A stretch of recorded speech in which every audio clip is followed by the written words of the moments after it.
We are now. Okay. Call to order the April 26th, 2021 work session. All the room will be open to the public due to the size of the meeting room and social distancing requirements. No more than 30 attendees other than county staff will be allowed into the room at one time per the Governor of the Commonwealth of Virginia Executive Order 63. All persons over the age of 5 that do not have a precluding medical condition are asked to wear a face covering. Can you take roll, please? Supervisor Lewis. Present. Supervisor Day. Here. Supervisor Ayers. Here. Supervisor McDaniel. Here. Chairman Lyons. Here. Mr. Suter, review the Vdot 6-year plan. Yes, as you all may recall, Vdot annually presents the county's state secondary 6-year plan to the board. The plan is reviewed by the board, and the board has opportunity to provide input on any updates they wish to see. We first do this in a work session, is what the purpose of this meeting, after which the plan is advertised for public hearing at a future meeting. After the public hearing, the board has opportunity to further adjust the plan based on public comment. The current plan of action is to set a public hearing for the board's regular May 2024 agenda. Traditionally, the board doesn't take official action in a work session, so there is a spot on the regular agenda for you all to take action should you wish to do so. And VDOT Lexington Residency Administrator Susan Hammond is in attendance via Zoom, and I also see Alvin Trout on there to go over the plan with you. And the plan has been ported into a little bit of a new format this year. So Susan, I hadn't coordinated this. Do you want me to share my screen, or do you want to share a screen? I'm not sure my computer will let me share my screen, so if you can share yours, that would be great. Okay. And you want to start with the one that has the fewest number of lines on the front? You should have just 2 funding sources. It says telefees and district grant. All I've got is it's the supervisor report, and then there's the budget. There's the cover sheet. The supervisor, the one that looks like this. All right. That look like it? It's the cover sheet. Yes. Oh, all right. Let me get the cover sheet.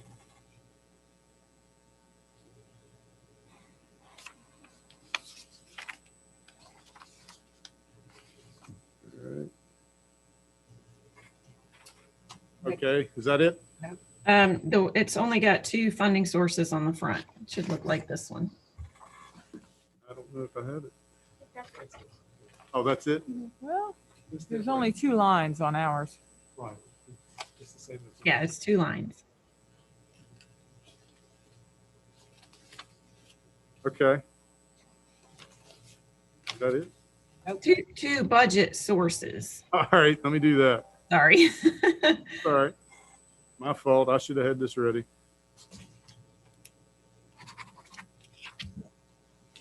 Hey, Spencer.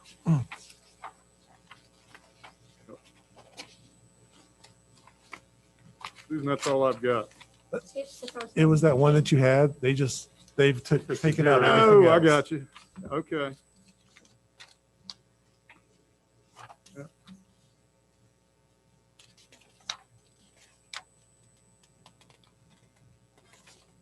There you go. That's it. Okay. Sorry. All right.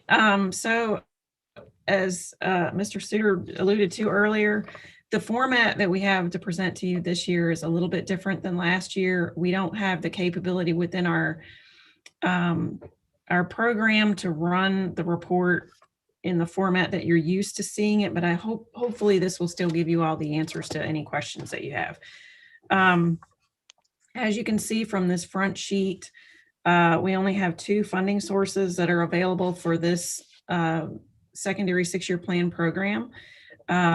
Just a brief overview of what this program is. It is intended only for your secondary system, which is anything that has a route number that is 600 and higher. It doesn't address anything on primary or interstate system. It's also funded, it's for construction, not for maintenance. And for us, construction has been limited to, because of what we think we can afford, and try to make the most out of the program that you guys have. We've really been focusing our attention on rural rustic projects because we can still get a good hard surface out of it, but also keep the expense down and hopefully be able to move projects through your program. So as you can see on that front sheet, you have two funding sources. Your first funding source are telefees. Those are fees that are collected for telecommunication, which would be any of your phone service or anything like that that runs through our right of way. There's an annual fee that's collected, and the code requires that those funds go back into the community where they're collected. And that's why there's a relatively stable dollar value throughout your 6-year plan for telefees, which total $380,196. The next funding source that you have is a district grant unpaid funds. And these are funds that are directed to only be spent on unpaved roads. And for some of the programs that we have, there are criteria for making sure that the traffic volume meets a certain threshold, which in this case would be 50 vehicles per day. So you can see that your full dollar value for your program is a little over $2.5 million. And if you want to go to the next screen, we'll go ahead and get started on the project list that you all have.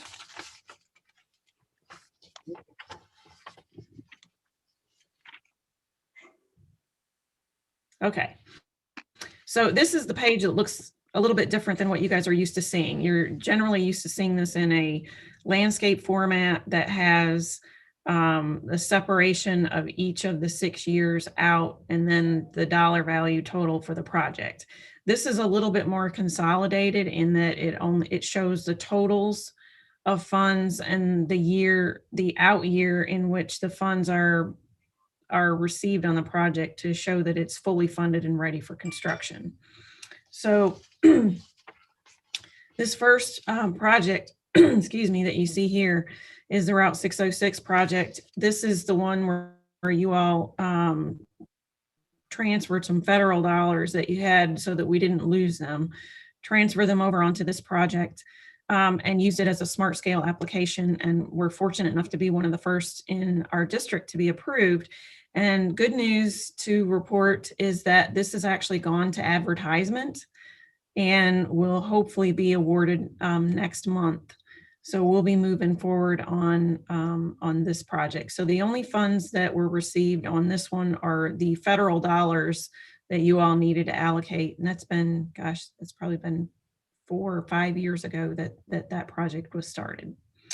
The next project that shows up in your plan, these don't have any money on them from this current cycle, but because the project hasn't been completely closed out, they're still going to show up in your plan. So this project, Route 711 Rocky Hollow Road, construction on that has been completed. And it's going through a project closeout phase, and that usually takes about 60 to 90 days. So next year, you won't see this project on your plan. The next project is Route 700 Gilmore Lane. This one will be completed in July. It doesn't have any funding on it in this current cycle. It was previously funded and is under construction. And the same thing for the next two projects for Route 717 Old Chapel Road. That's going to be completed by July. And also Route 633 Rockbridge Elm Springs Road. That one will be completed by July as well. And feel free, if you guys have any questions, interrupt me. I'll be happy to stop and answer questions. The next project is Anderson Farm Road. This one has just started construction. We're in the process of replacing the cross pipes in it right now. That's Route 712. And that, excuse me, that should be completed by the end of this summer. The next project is Route 644.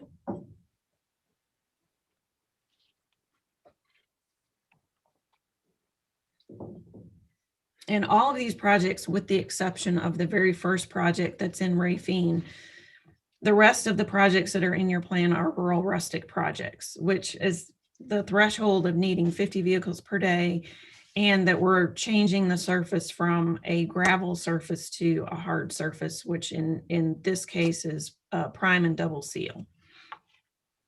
So we have Bird Forest Road 644 that we just started doing the pipe replacements on that project as well.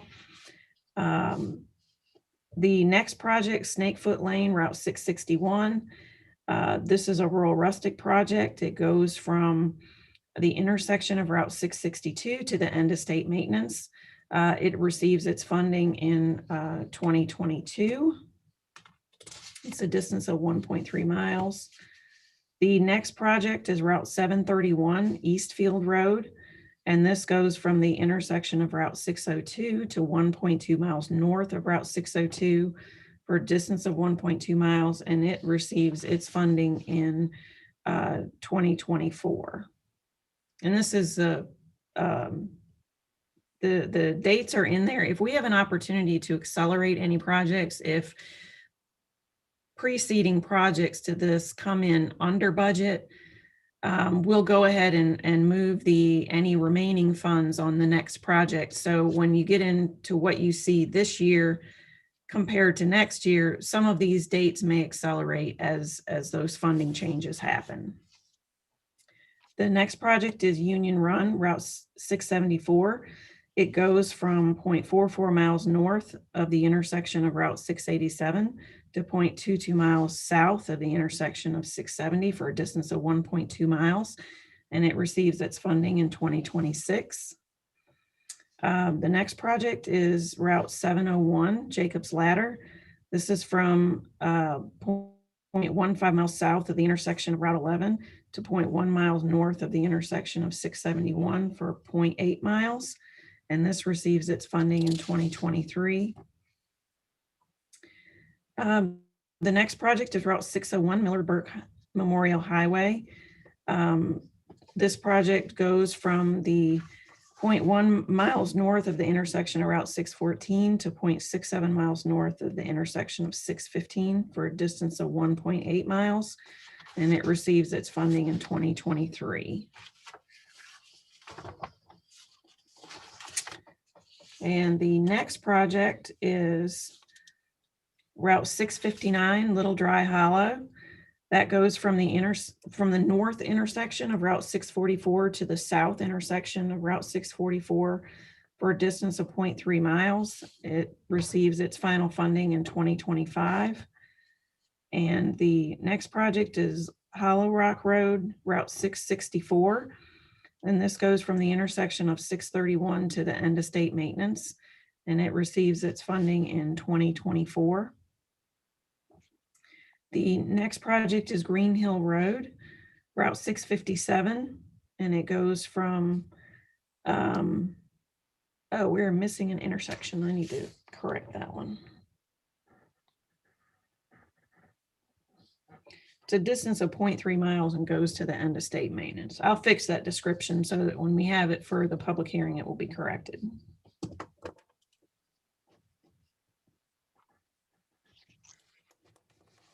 And that receives its funding in 2024.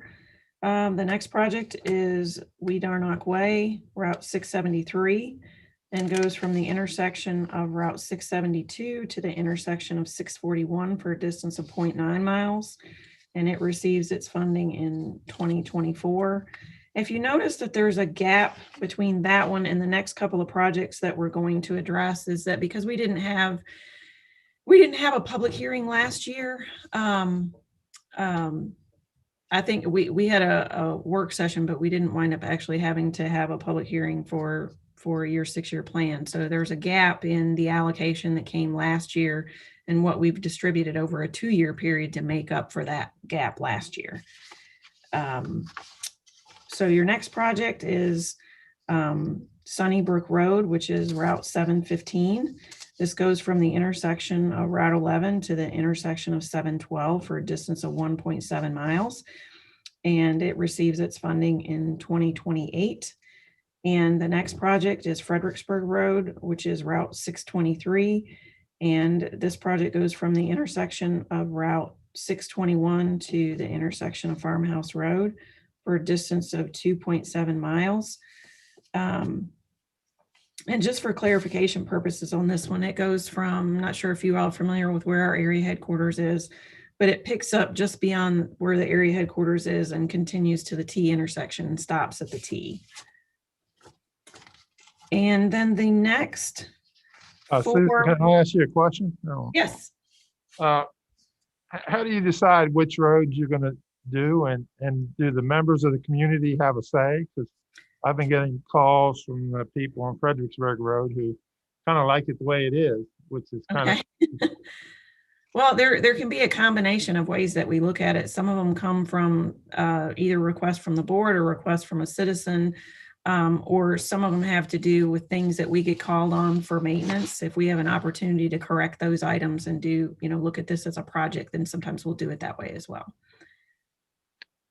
and if the citizens don't want it to happen, is there any recourse they can take? Well, in years past, it was a requirement to have a petition from all the property owners if they wanted to have their road in the 6-year plan. That hasn't been required for about probably 5 years now. If they, really don't want to have this in there, we can certainly look at taking it out. Okay, and how should they approach that? Is a petition saying they don't want it a good way? No, that's not necessary. I mean, I would certainly like to have a conversation with them, because sometimes, a lot of times folks think about the projects that we used to do, 15 years ago, where we would get additional right of way, and the minimum roadway surface that we would have would be, at least 20 feet, sometimes a little bit wider. And that had people concerned, and also the thoughts that we would go through and cut a lot of the trees along the right of way and kind of take away from the aesthetics of the roadway. And the rural rustic program that we use now doesn't do that. We're not acquiring any additional right of way. Most of these roadways only have a 30-foot prescriptive right of way, which is what the Code of Virginia gives us to maintain our roadways. So we would only be working within that 30 feet of right of way. Okay, thank you. But Susan, I have a question, if you don't mind. On the Jacob's Ladder project, can you describe the scope of the work, and is that going to address, I have contacted your office, or Mr. Suter has contacted your office several times about complaints about the amount of dust. Will that address that? And can you just tell me what the scope will be there? Basically, it follows very much in line with what I described for most projects that fall in the rural rustic roadways. Initially, we had looked at this one to try to improve some sight distance in one of the curves so that you could see oncoming traffic. A real challenge with this one is particularly where the pond is on the side of the road. It's incredibly narrow. And there's no way that this type of project is going to be able to address the width of the road, but it can address the road surface, which is currently gravel right now, and putting the prime and double seal on it will take care of the dust. So it's called, I'm trying to describe this to my students, prime and double seal. Yes, in essence, what it is, after we would do, normally what we do with a rural rustic project is we'll go in and replace any cross pipes, because you want to make sure that you do that before you put any kind of surface down to, improve the longevity of whatever you're putting. Usually in this case, it is because we're dealing with roadways with low traffic volumes. We usually use a prime and double seal. And basically what that is it's not the asphalt that you would see being hauled in off of the back of the truck that requires a paver to place it. What this is it only winds up being is probably not more than a half an inch, maybe an inch tops. But there are 3 layers of an asphalt oil with layers of stone that are put down in between, and it's rolled.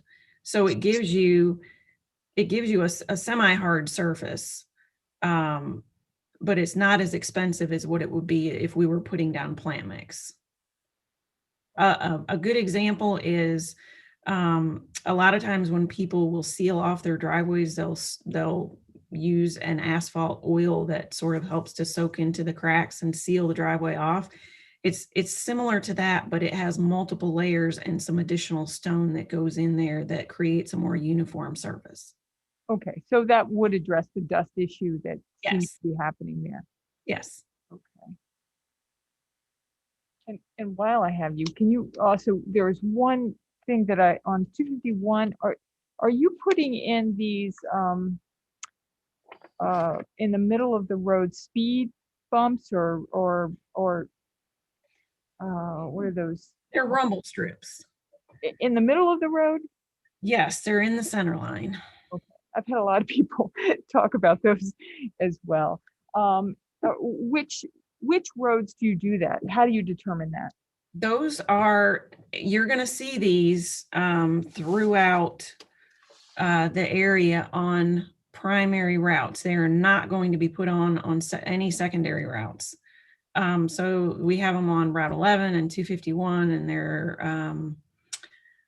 not sure if I don't think we have any on 39 yet. No. But what they're trying to do is to put them in places where this is part of a statewide program, and the intention is to keep people from crossing the center line for head-on collisions. In a lot of our cases in this area, you don't have a shoulder that's wide enough to put an edge line rumble strip, so the center line rumble strip is like the next best thing. But you will see that, in when we're repaving certain areas, we want to try to catch those and put them in places where the pavement is going to be in good condition, so that strip will stay in there and we won't be creating any structural issues with the pavement. Thank you. Yes. Susan, what's the, or how do we know if a project is acceptable to add to the 6-year plan? If you have something in particular that you want me to look at, one of the criteria that we use for this is to make sure that the traffic volume is high enough.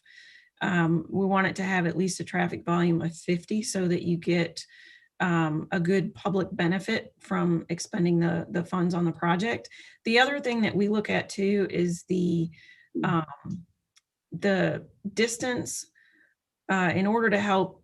I don't know if you guys have noticed, but we do try to move projects through your plan pretty quickly. We don't want anything to sit in there for more than probably about 3 to 4 years tops. We want your money to be working for you. And so the distance and the estimate associated with the distance might play a factor in whether we would look at it for one section or potentially two. But traffic volume is a big trigger. Is there one in particular you want me to look at?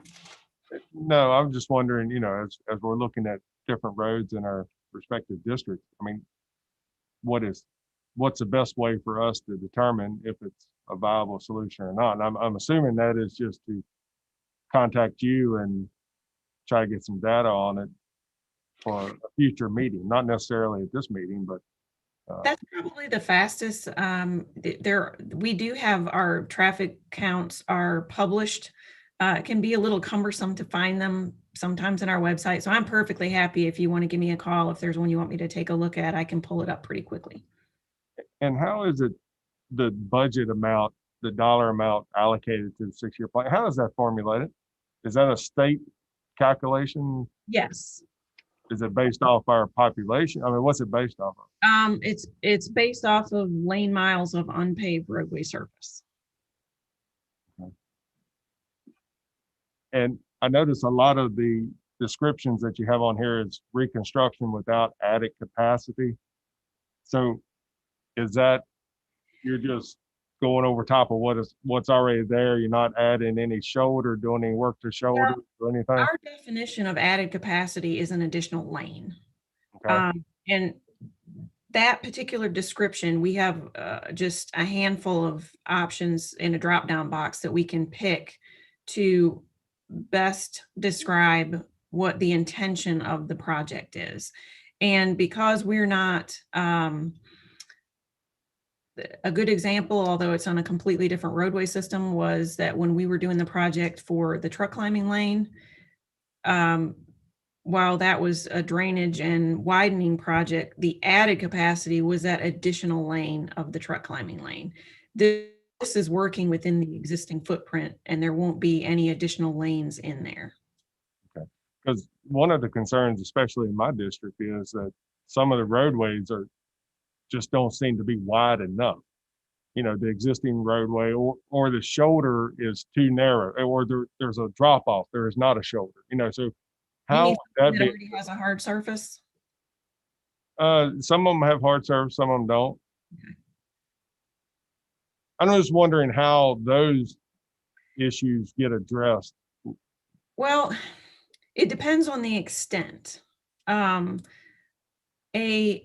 Normally, before we had the smart scale set up for doing projects, and there was more of a direct allocation that came into your county, we would go through and look at roadway improvements. I think the last one that we did in this area was probably Route 631, Old Buena Vista Road. There was a good section of that was constructed, and it widened the shoulders, and there was additional right-of-way that was purchased. But that scale of project isn't really something that we can accomplish in this type of plan, especially given the funds that we have available.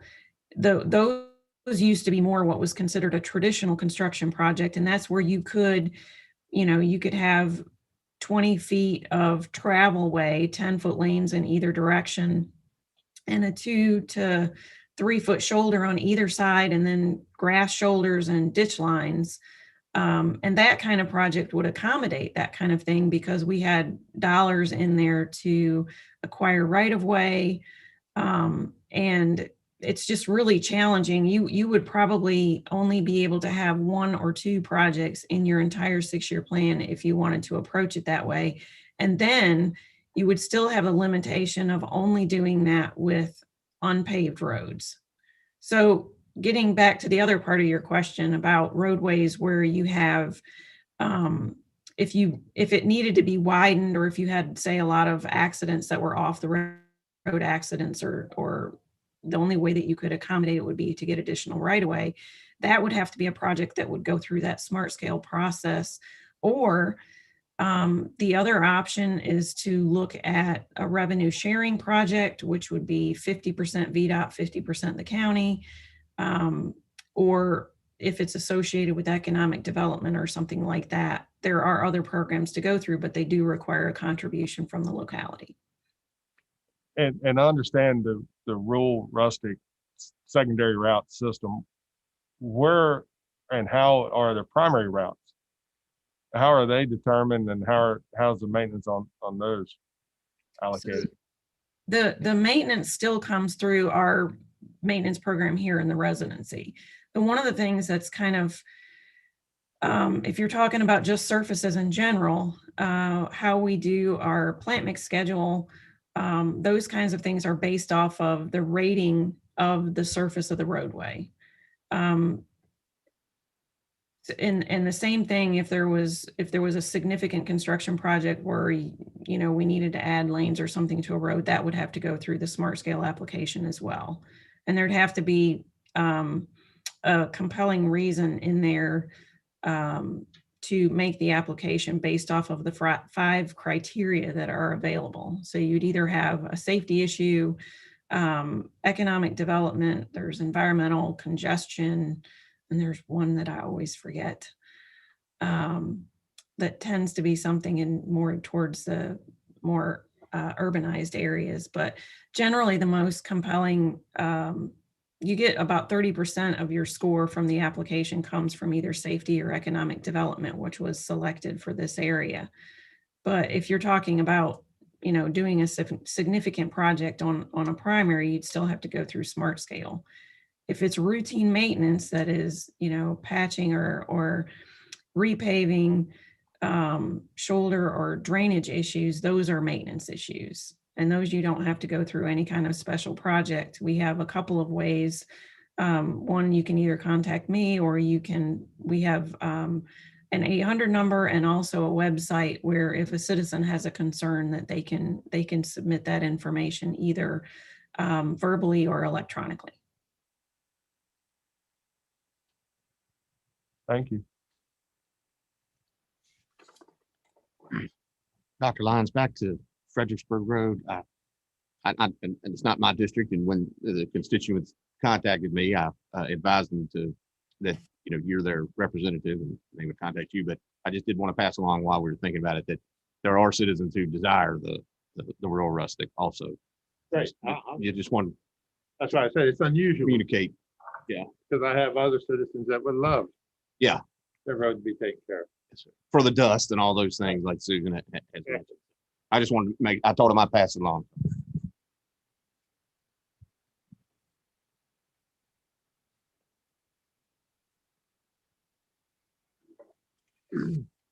Okay, we have the last remaining 4 projects that are on the next page. And they're not individual projects, and there's no money that's allocated in this fiscal year towards these. They're sort of placeholders for us to, if we have traffic services, engineering or surveying, fertilizing and seeding, or right-of-way engineering, there's money that is just has been placed in here over the years that in case we have something that we need to pursue, we can use these resources rather than having to have a separate project. And each one of these can be used at any location within the county. So it doesn't have to be associated with a specific project. And if there's something that we need to investigate to determine whether or not it would make an appropriate project or something that we're looking at countywide, this is a resource for us to be able to do that. But again, there isn't any funds that come out of this current plan to fund that. And the second attachment that you have, if you all are ready for me to address that one. And essentially the cover page is the same. It's just for some reason our program won't attach the cover page to your budget with the report. We have some glitches that are in there. So my apologies for you having to have 3 separate attachments. Just the one you're looking for? Yes. Sure. On the funding distribution and sources are the same as the other attachment. The only difference in the way that the information is presented, it's the same projects that are in there. This attachment shows you which fiscal year the funds are received and what funding source they come from. So obviously the one here for Route 606 has got the previous almost 1.4 million that was transferred. And then the remaining dollar value is what came out of the smart scale distribution to cover the project. And you have the same thing for each of the other projects that are in your 6-year plan. Normally, I don't go through this again because it is a duplication of information, but if you'd like me to, I certainly can do that. And just to explain to everybody, when you see the previous there, those numbers are in thousands. And also, if you look at the leftmost column, the first number, the last 3 digits are the route number.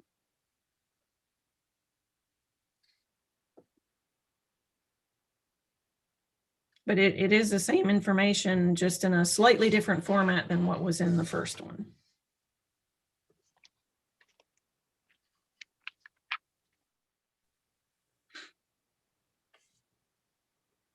Spencer, what did you say about being in thousands? That line that says previous Not at the top. You're talking about at the top up here. Okay. Like 1,1398. That's 1,398,000. I was looking at the chart above. Thinking, That'd be nice. yeah. Those are actual dollars.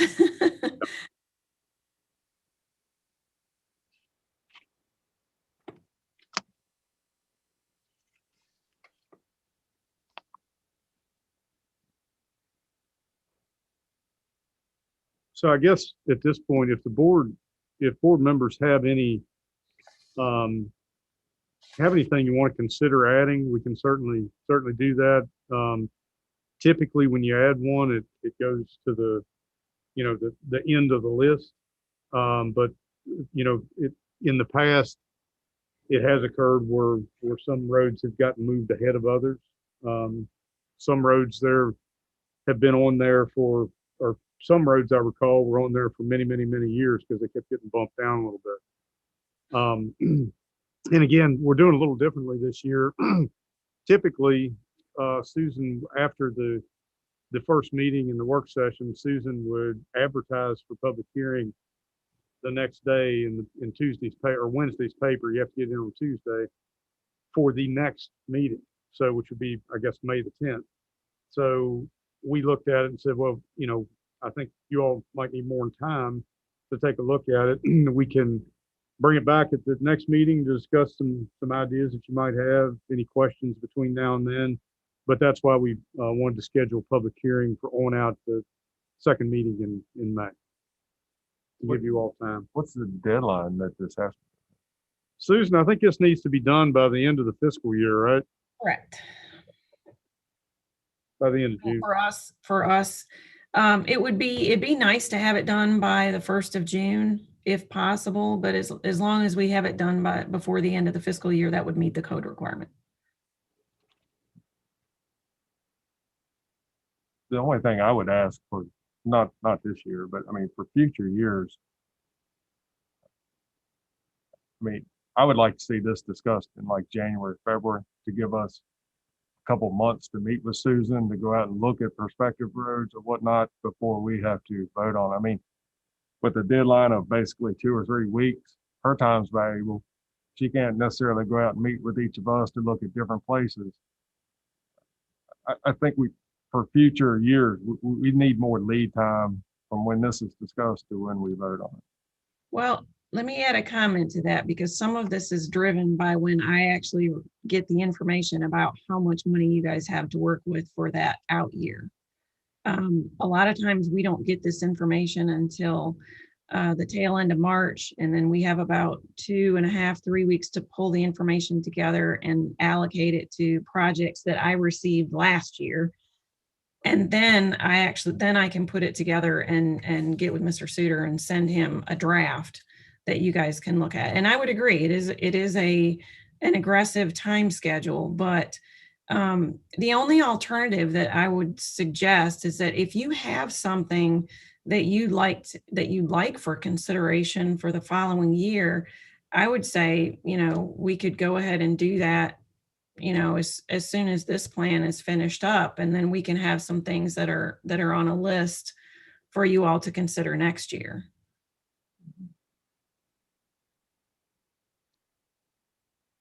I mean, after all, it can't be funded this year. So if we just keep it on a rolling basis. Correct. Attention. And even, now there seems to be, a little bit more predictability with the way that the funding is occurring now. Because I know when we went from having what you saw on the cover sheet of the second grouping of this particular grouping here, at one time we used to have, close to 10 different funding sources that we could pull from, depending on what kind of project that we wanted to do. And when all of that money got pulled away, we're only left with those 2 funding sources. But the good thing is that at least your district grant unpaid dollars appear to be pretty consistent throughout the board. So I think it still gives us an opportunity to plan. And I would say, just so that we have something that is a manageable plan, I would like to keep it down. Usually we can add maybe 2, sometimes 3 projects in the following fiscal year if those funds continue. So, it wouldn't be a bad idea to, have you guys look at maybe 1 in each of your areas that you'd really like to pursue, or maybe 2, and then I can do the background on it and make sure that the traffic volume thresholds are met. And then maybe we could prioritize from there.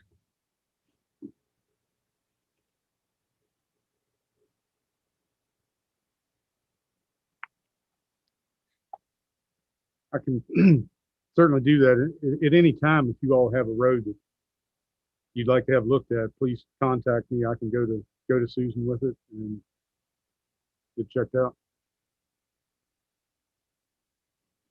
And once we approve it, it's still not in stone because I have a feeling, yes, the Fredericksburg Road, we're gonna need some time.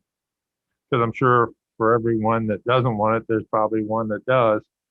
So without holding up the process, we can, even if it's approved, doesn't mean that it can't be changed. Is that correct? Well, that project doesn't receive any dollars. So 28. Yeah. So there's a fair amount of time. Right. So if we approve this plan, it doesn't mean that that project has to stay on it, is what I'm saying. That's correct. That's correct.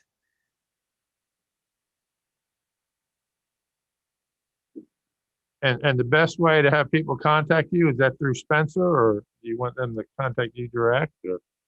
Well, I mean, if you think, and I'll sort of rely on you all's interactions with your citizens, but if you think, I certainly don't want to have anything in there that isn't going to be well received by the community. And if you have a better sense of, what that pulse is, and I would like to have your opinion on that as far as moving forward. We want to make sure, like somebody stated earlier, that, our time is pulled in a lot of different directions now. So just for efficiency purposes, if you feel like that's something worthwhile for me to take a look at and investigate farther and work an estimate up for, I'd be happy to do that. I'm just, like I said, I'm sure now that we've had this discussion, I'll hear from the other side too. So, but my feeling is that we're not going to hold up the plan because of one project that is 6 years out that can be removed or left on. Let me throw this out there for you, as hopefully this doesn't make things more complicated. But we have it in there now. You all are reviewing this just as a draft. Even after you have your public hearing, we have a short window of time that we can make some adjustments to it if we need to. So you could still technically have it, based on what feedback that we get from citizens, you could make that decision about whether or not you wanted to leave it in there prior to you approving it. Okay. But you are correct in that if you do leave it in there, because construction is so far out, you would certainly have an opportunity to revisit that again next year.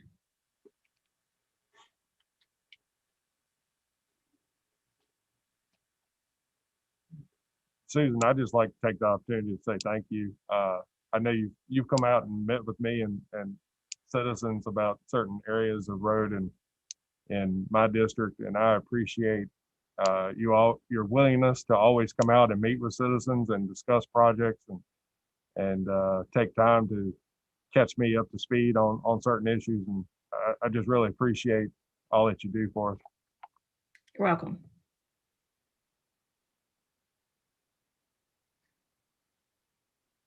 Any other questions or things you want to discuss? Thank you, Susan. Thank you. Thank you.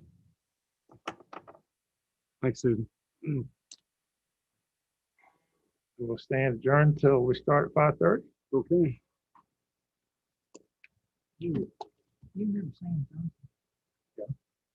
You live down on. Can I have a word with you about that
Stefan, I think we're about ready to start rolling.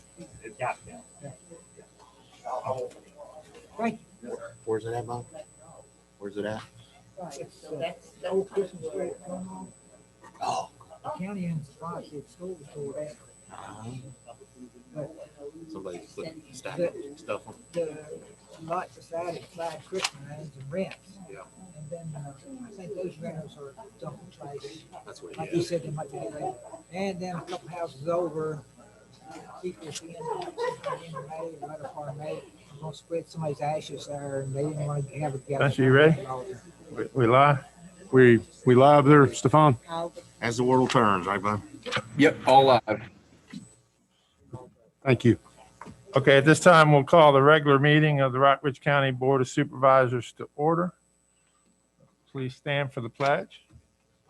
I pledge allegiance to the flag of the United States of America and to the republic for which it stands, one nation, under God, indivisible, with liberty and justice for all.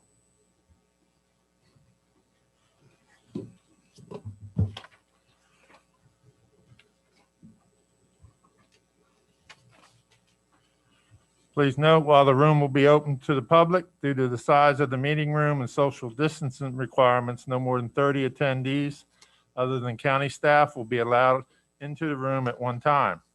Per the Governor of the Commonwealth of Virginia, Executive Order 63, all persons over the age of 5 that do not have a precluding medical condition are asked to wear a face covering.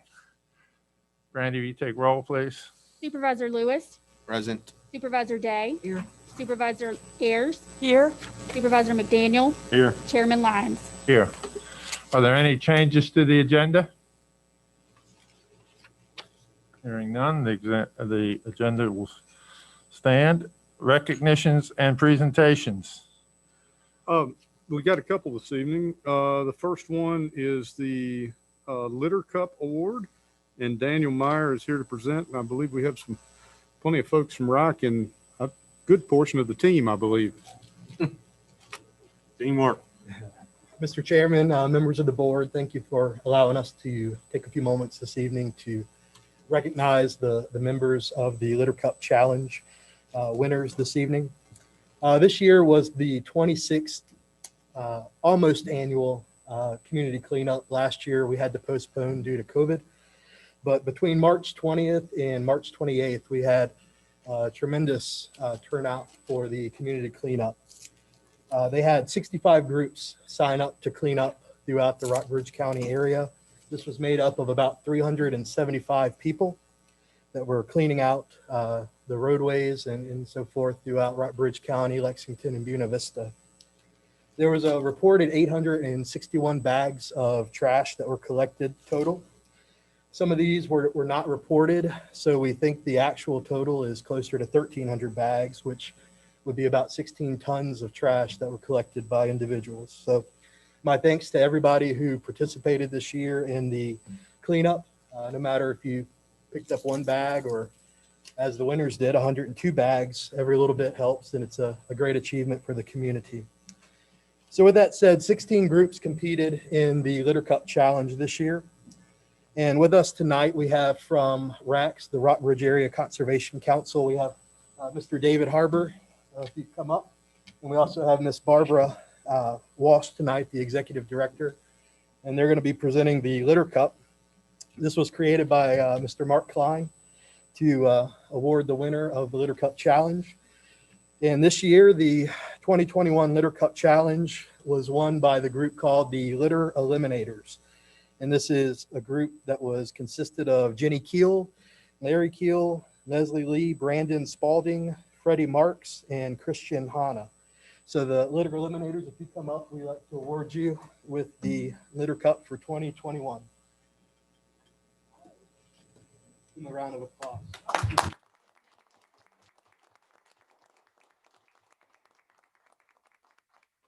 So on behalf of RAC and the County of Rockbridge and our partners at Vdot, who picked up all those 1,300 bags of trash, it gives me great pleasure to award you The litter cup, yeah, careful with the cockroaches. Congratulations. Not only did you win this year, but I believe 102 bags sets the record for any group in 26 years of cleaning up. We really appreciate it, at least in the document, in the file. So you're really raising the bar for next year. Everybody's got it for next year. So they endured some pretty nasty conditions out there and went through some pretty nasty trash, but they kept a good attitude the whole time and wrote me wonderful emails explaining all the things they had done and where they gone. So we really appreciate it. So we applaud your sense of humor and your community service. Good job. Thank you guys. Congratulations.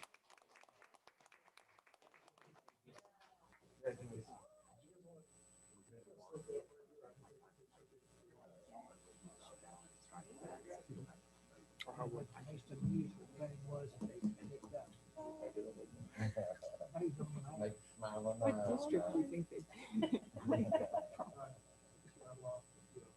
I want to know what district is.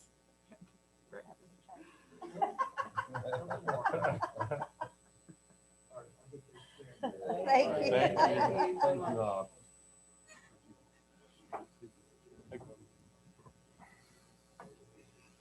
Mr. Chairman, Yes, sir. may I just say thank you to the ladies and gentlemen who picked up the trash, and while it's wonderful and gracious, it's also kind of sad that there's 1,300 bags of litter across our county. Our citizens need to do a better job of not throwing trash and all out of its windows to pollute our roadways and all. Okay. Well, May is Business Appreciation Month, and as our businesses are the heart and soul of our local economy, a resolution has been proffered thanking them for their service, especially given the many challenges that they have faced during the past unprecedented year. And Mr. Lewis, you have that Read that into the resolution? minutes. Whereas on May 1, 2019, current Governor Northam declared the month of May as Business Appreciation Month in the Commonwealth of Virginia. And whereas county businesses are vital to the county's economic prosperity and growth. And whereas Rockbridge County businesses provide jobs, products, and services to our residents in our surrounding communities, and consumers far and wide. And whereas though Rockbridge County businesses felt the impact of the COVID-19 pandemic, many were able to adapt, survive, and thrive during these tremulous times. And whereas Rockbridge County's top employment industries include retail, trade, manufacturing, accommodations, food service, and construction, all of which are impacted by the pandemic. And whereas Rockbridge County is currently home to 1,560 business license holders and 29 manufacturing operations. Whereas as many Rockbridge County's business license holders are small businesses operated by dedicated entrepreneurs. And whereas Rockbridge County extends its gratitude and appreciation for the dedication and perseverance of all of our local businesses. Now, therefore, we, the Board of Supervisors of Rockbridge County, do hereby recognize May 2021 as Business Appreciation Month in the Commonwealth of Virginia and here in Rockbridge County. We call this observance to the attention of all of our citizens and ask that you thank your local business owners and support of their operations. Adopted this 26th day of April 2021. Thank you, Mr. Lewis. May is Foster Care Appreciation. And in conjunction with the Rockbridge Area Department of Social Services and Intercept, the board has over the past several years been seeking to increase awareness of the need of foster families. We have a Foster Care Awareness Month proclamation, whereas children are the key to our community, future success, prosperity, and quality of life. And whereas more than 5,400 children in foster care system have the right to thrive, learn, and grow in a safe and loving environment. And whereas foster parents provide love, safety, and stability that students need in order to overcome past traumatic experiences in order to reach their full potential. And whereas Rockbridge County foster parents are caring for and nurturing children and youth in foster care today. And whereas we must come together as a community to recognize the important role of foster parents play in caring for children who have experienced abuse and neglect, supporting family reunification, and building strong communities. And whereas a need exists to identify more foster parents in order to ensure children, older youth, children with complex need, and siblings have a safe and stable home in their community. And whereas there are numerous individual businesses, organizations, associations, religious groups, and public servants who are dedicated to raising awareness about the needs of children and youth in foster care. And whereas Foster Care Awareness Month is celebrated nationally to raise awareness about foster care and to encourage community involvement as foster families, volunteers, and mentors. Now, therefore, be it resolved that the Rockbridge County Board of Supervisors does hereby declare May 2021 as Foster Care Awareness Month in Rockbridge County and urge all citizens to come forward and take action that will positively impact the life of a child in foster care. Be it further resolved that the Rockbridge County Board of Supervisors does hereby commend the Rockbridge Area Department of Social Services and Intercept Youth Services for their efforts to raise awareness surrounding this societal challenge adopted this 26th day of April 2021. I'll entertain a motion to adopt both resolutions. So moved. We have a motion. Do we have a second? I'll second. And a second. Ms. Ayer, Yes? Mr. Day, Yes. Mr. Lewis, Aye. Mr. McDaniel, Yes. and the chair votes yes. Do we need something on your resolution? It's fine. At this time, we'll welcome citizens to comment. To make a comment, please follow these guidelines. Sign up to speak on the citizens' comments sign-up sheet. Once your name is called, address the board from the podium, beginning by clearly stating your name and magisterial district. This is an opportunity for citizens to provide comments. Please do not expect the board to respond to questions or engage in dialogue. If you have questions, please ensure that you've entered your contact information on the citizen comment sign-up sheet, and staff will do their best to respond to your questions as soon as possible. Citizens are respectfully requested to keep comments brief, not to speak more than 3 minutes. There is a timer located on the podium for your convenience. When the light turns green to yellow, you will have 30 seconds remaining. Once the timer sets off an alert, please return to your seat if attending in person, or simply end your comment if you're attending virtually. Same rules apply to those attending virtually. Once your name is called, state your full name, magisterial district, and contact information for the record. All right, we'll now open the public comment.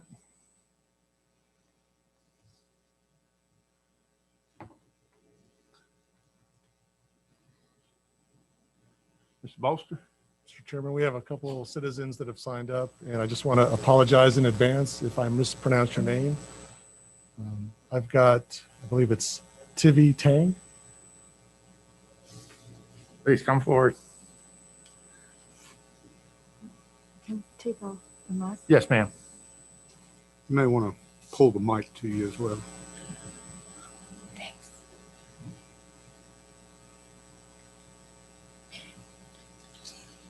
Good evening. My name is Tiny Tang. I'm originally from China, and I'm now a U.S. citizen living in Fairfax County.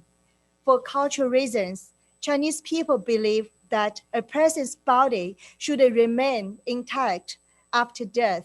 As a result, people in China do not want to donate the organs.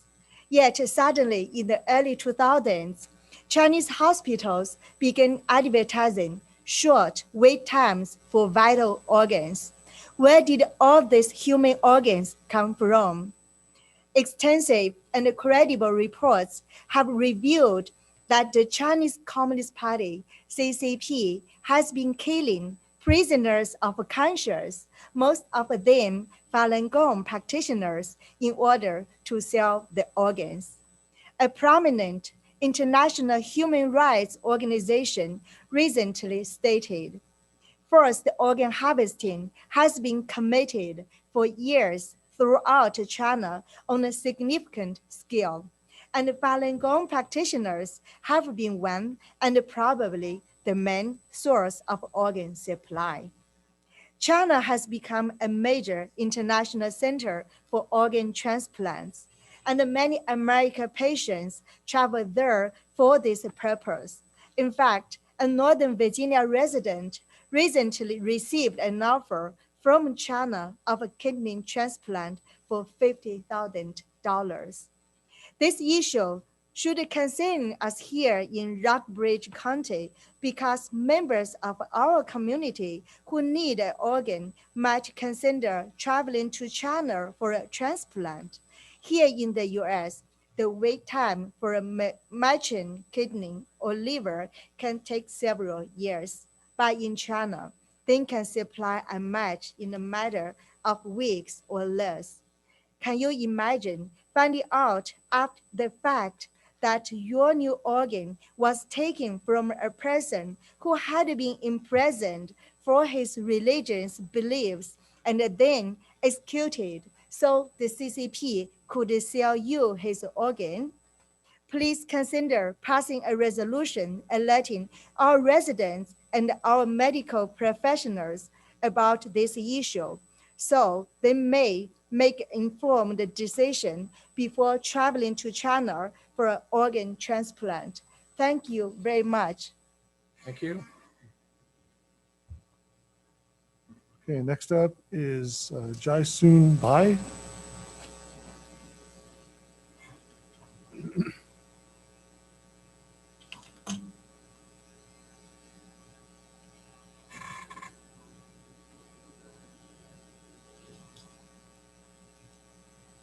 Good evening. Good evening. My name is Jisan Bae. I am originally from South Korea, and I am now an American citizen living in Fairfax County. I would like to offer additional comments on forced organ harvesting in China. Falun Gong is a spiritual practice involving gentle exercises, meditation, and the virtues of truthfulness, compassion, and tolerance. It was introduced to the public in 1992 and quickly gained popularity because of its many health and wellness benefits. By 1999, 100 million people were practicing in China alone. Because of Falun Gong's immense popularity and its emphasis on spirituality, the Chinese Communist Party, CCP, considered it a threat. As a result, the head of the CCP launched the persecution of Falun Gong in July 1999. Countless practitioners have been tortured, killed, or disappeared to this day. Shortly after the persecution began, the number of organs available for transplant suddenly increased in China. Standing beside me is Chuanyan Wang, a Virginia resident and a survivor of the CCP's persecution. The police in China killed her husband for protecting her. She spent 7 years in prison for telling people about Falun Gong. She was also blood tested to determine the compatibility of her organs for a potential transplant. If someone goes to China for a transplant, this could very possibly result in the death of an innocent Falun Gong practitioner. The issue of forced organ harvesting in China has been underreported in the US media. In response, a total of 10 counties in Virginia, including Fairfax, Prince William, and Spotsylvania, recently passed resolutions to educate their residents about the practice, and today I ask you to do the same. Please introduce and pass a resolution to raise awareness of this issue. We are submitting petitions from several dozen local residents in support of this request. Your action will help prevent the citizens of Rockbridge County from becoming the unwitting accomplices to the murder of innocent people. It will also help educate our citizens that the Chinese people and the Chinese Communist Party are not one and the same. Thank you. Thank you.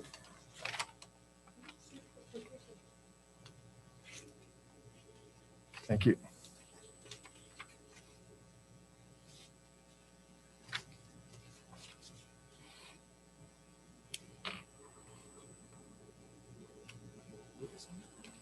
Suter, is there anyone electronically? I don't see anyone with their hands raised. Okay, then we'll close the public comment. Has everyone had a chance to review the minutes from the April 5th, 2021 and the April 12th, 2021 minutes? Make a motion to approve as presented. Have a motion to approve. Do we have a second? I'll second. And a second. Mr. McDaniel? Yes. Ms. Harris? Yes. Mr. Lewis? Aye. Mr. Day? Yes. And the chair votes yes.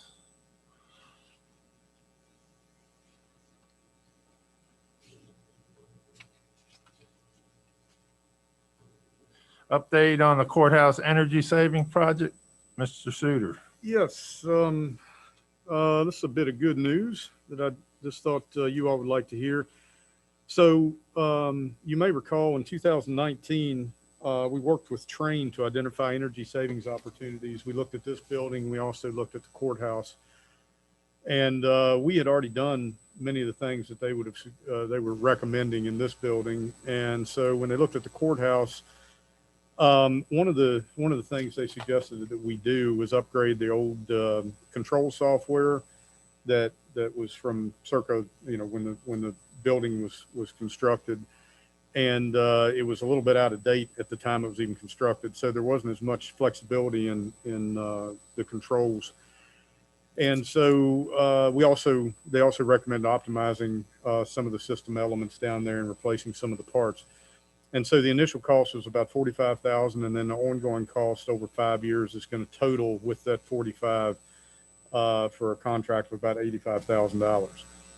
So this was kind of a performance contracting type of project, but without the contract. This wasn't a big enough project for Train to do a contract like they've done with the Rockbridge County Public Schools, but they gave us good indication that the money would be well spent. We'd see a return on it. And the goal was to, when we implemented in January 2020, was return to the board with results after gathering some before and then after data. And Train has now issued a report that compared the year prior to the upgrades to the first year after the upgrades were implemented. And that it did show a 14.6% savings in electrical energy usage, which when normalized equates to nearly $20,000 in annual energy savings. And there are some additional costs that I'm still looking at, or additional cost avoidances that I'm still looking into, such as the reduction in, which we know there's going to be a reduction in the gas bill. And we're going to continue to monitor that frequently and adjust settings to maximize the savings. And I would like to recognize Don Smith down at the courthouse. He's been our attendant down there for about a year, a little over a year, and he's just really taken a lot of interest in that, and he takes a lot of pride in getting this to getting the energy savings realized. And I do have one. I'm not going to show you the whole report, but I would like to share one couple of slides with you.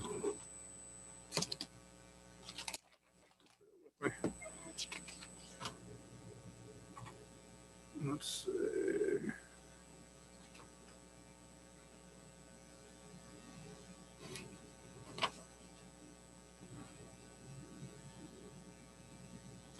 Okay, can you see that? Yes. All right, I'm not going to show everything because I would butcher it if explaining all this, but I did want to point out a couple things. This red line that you see right here, can everybody see my mouse? That is when the new controls were added and we first started doing this. This is back about the 1st of 2020. And everything below this line you'll see this is prior to doing that. And then you'll see right here, this blue area, blue is good. The darker the blue, the better it is. So when we were using energy all the way along here at 4 a.m., we changed everything to 6, and we weren't able to do this with the old controls. So you'll see here that we immediately started seeing savings here. And if you look over here on the other side, we didn't immediately do that at the in the evening time.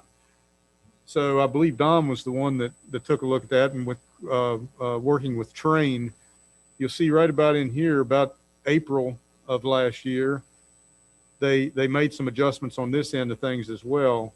And so that you saw savings in the evening as well. You see the darker the colors here, that's more energy that you're using. And now we've spread it out a little bit. And you'll see lighter colors up on top. And go to the next. Yeah, wait a minute. Can I ask a question before Sure. you change? It looks like you, above the line, you see the blue, but then it goes back to the left. Well, Looks it's like you're losing that. it's Is it- also seasonal too. Yeah, okay. I can't see the dates over there. Yeah. my So eyes this is the winter time, and this is when you start hitting the peak of the summer. So you're having and- air conditioning there. Yes. And so you'll see that, but you see how it's bluer up in here. Well, this whole thing, prior was it wasn't very efficient. Mhm. So again, that's about $20,000 worth of savings per year. And I'm trying to see how I can get to the next slide here.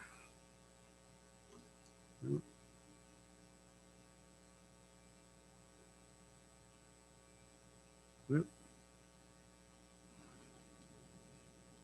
Yeah, this is a good one to look at. This is just another visual of it. You'll see the red line. That's where we were as far as on the graph, and we're now at the blue line. And we're going to continue to look at that. And you're talking about close to $20,000 savings. And one question that I asked that you may be thinking about as well, 2020 was a rather unusual year. But I did confirm with Don that the building was occupied the entire time. So if the building's occupied, you have to keep it on schedule, and you got to keep it, just because there's only a dozen people in there doesn't mean you freeze them out or keep the AC off. So there is that had no bearing on this. Are there other buildings? I mean, this was just our courthouse. Are there other potential public buildings that this would apply to? Well, this one, we've already done it. No, I mean, other buildings that the same change. Well, there are, but none that we own or that the county owns. That's all I'm saying. Do we own any other county buildings where this application could apply, or no? No, not the board. But yeah, that's it. I just wanted to kind of a feel-good thing. It's always nice to have a success story. Now here's the one I was looking for. This is another way to look at it. It's just a topology here that you can see. This is prior to doing it, and if you look right about this line, right through here, is where we made the change. And you see all these outliers early in the morning, and then late in the evening. That's where we're getting our savings. Does that make sense? This is your time axis. This is the date axis. And you'll see this, the highest energy uses, that's the middle of the summer.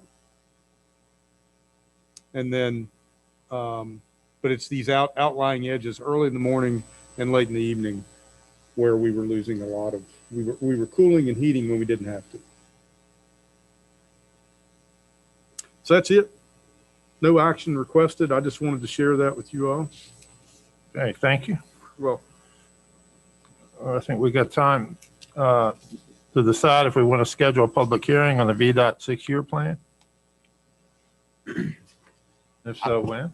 I appreciated Mr. Suter's suggestion, and I think it meets Ms. Hammond's timeline of scheduling for our second meeting in May 24th. May 24th. Anyone oppose or have a different opinion? I will say this, that you're going to need to advertise it for 2 weeks, which would mean that after the May 10th meeting, we have to get the ad in by Tuesday morning to get the ad in.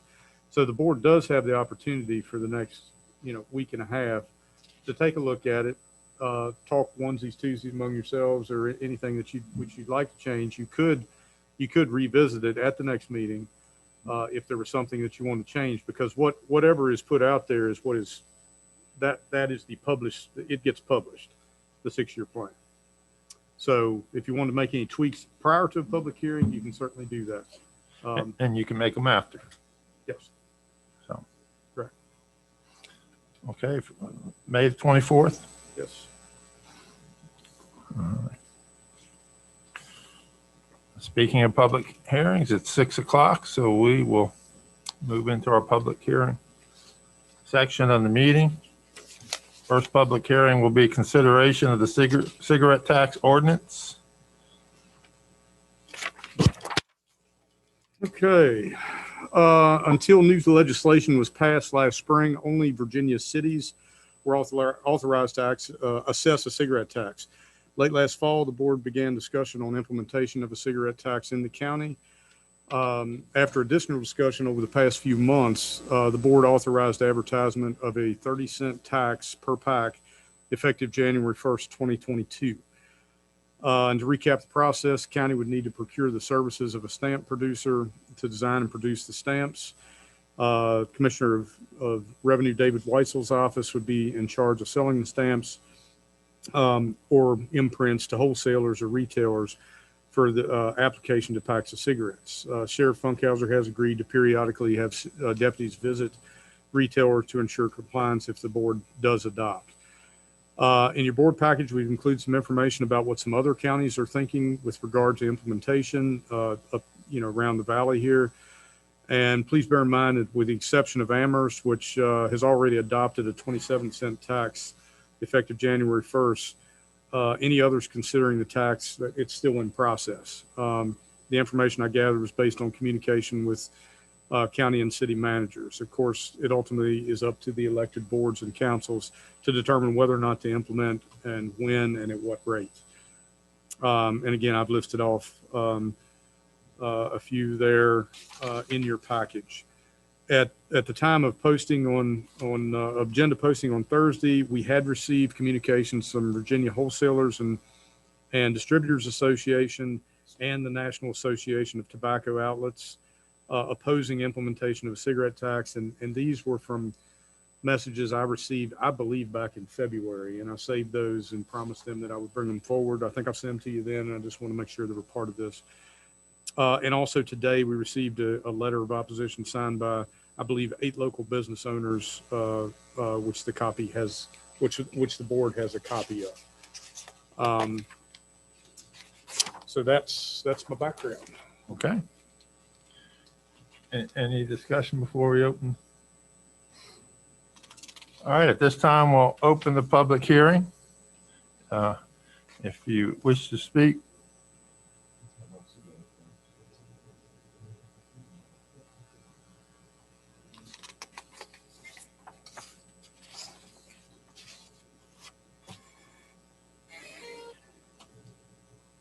You might, while we're waiting, you might see if there's anybody remotely. Yes. And there isn't. Okay. If there's anyone remote who would like to speak, you can raise your hand.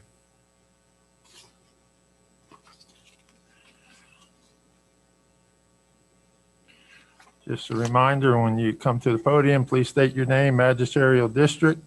Please direct your comments to the board. And please remember, this is an opportunity for you to address the board. Do not expect answers to questions or a dialogue to take place. Okay, people signed up. Yes, sir. First up, we have Ann Russick from Buffalo District.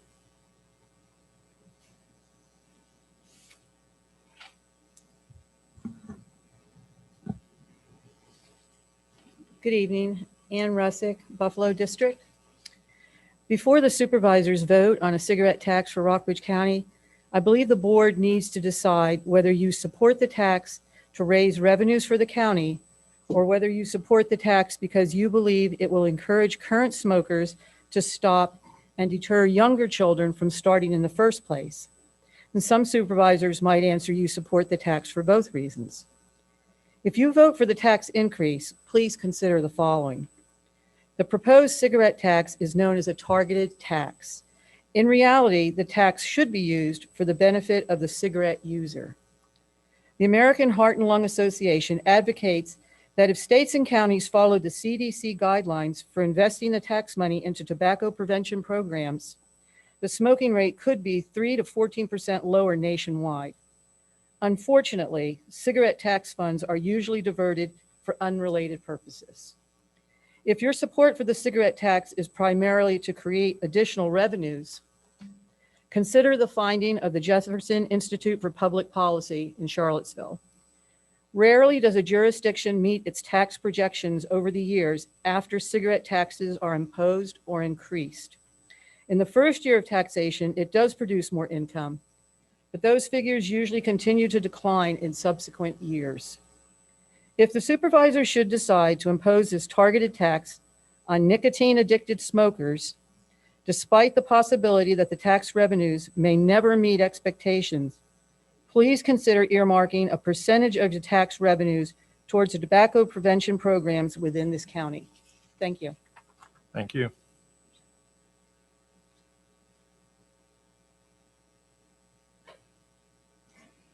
The next individual is listed as Lath, and the district is the city of Lexington.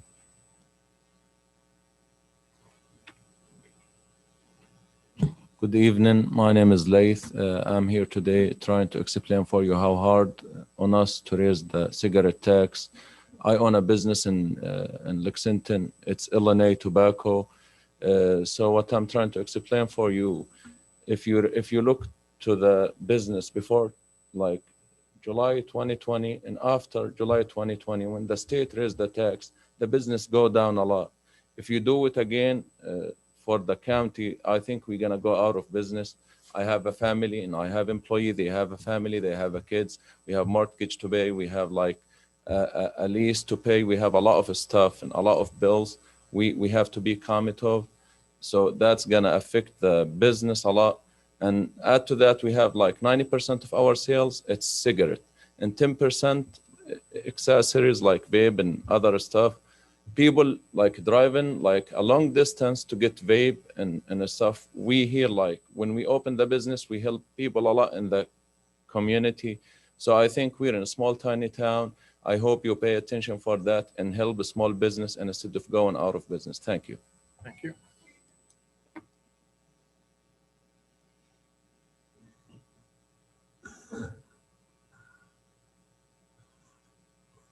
There's nobody else signed up, sir. Still no one. Still no one electronically? Then at this time, we'll close the public hearing and open for board discussion. Go. Wait a minute. Oh. Sorry. Okay, we got a hand raised. Then we'll reopen the public hearing. Okay, Ubaid. Yes, sir. How you doing? Okay. Good evening. Kind of lost the picture. Can you guys hear me?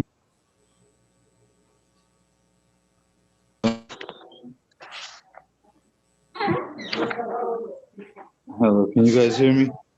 Yes. Okay. I own two businesses in Lexington. One is a downtown stop-in, and one is on Route 60. I think the 61 comes into the county thing.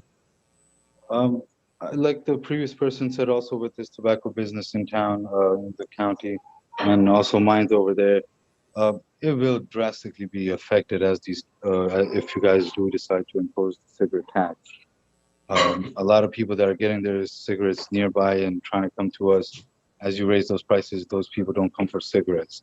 And what I want to say is not just cigarettes. When they can find somewhere else, they can get their daily thing that's really cheap and they use on a daily basis somewhere else that's cheaper, they're going to go and get that from there. Once they go there, they also start getting other things from there, whether it's drinks, other groceries, gas. So in a whole, you end up losing your business volume a lot. So please, if you guys can, and not increase the tax, that would be a great help to us businesses that already are trying to strive through and trying to go through this COVID recession and everything like that, and it's affected and it's still affecting us. Sales are not there like it used to be before. Everything is down, and on top of that, as the cigarette tax goes into effect, we most likely probably are going to be seeing a more decline in our profits or even in our sales in general. Thank you. Thank you. Are there any other hands up? I do not see any. Then we will close the public hearing and open it for board discussion. Any discussion by the board? Can the, Mr. Chairman, whether it's our county attorney or county administrator, can you just explain the process?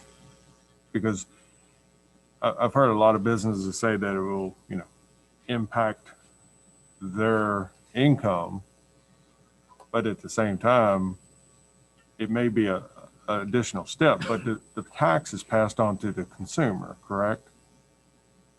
That's correct. So can you just kind of explain the process with that? Well, the tax is imposed on typically the distributors. So they purchase the stamps through the Commissioner of Revenue's office. They apply the stamps. They charge the cost of that to the retailer when it's sold to the retailer. And then the retailer would pass that cost along to their consumers. So ultimately, the one paying it is the consumer.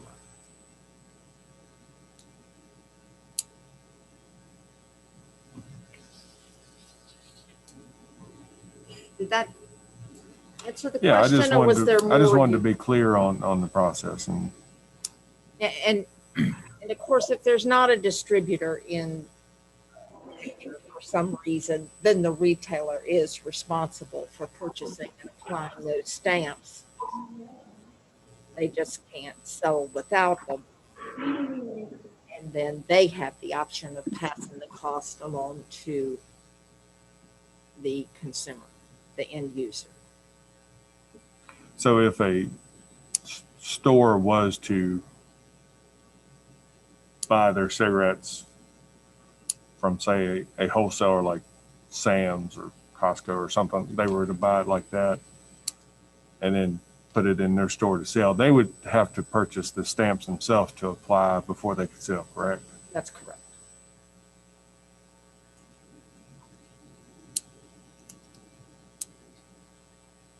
Mr. Chairman, I know the public hearing's over. I just let you know we do have a hand raised. The public hearing's over, so.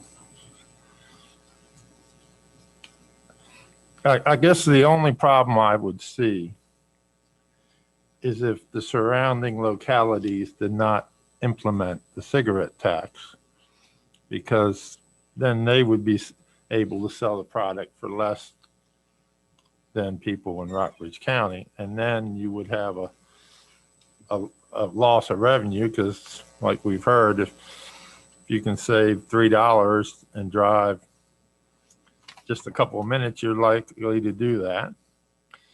And if you're stopping to buy your cigarette somewhere else, you're probably going to fill it with gas and buy whatever you normally buy, and that could create a loss of revenue for our small businesses. However, it looks like this wouldn't be implemented until January 1st, 2022,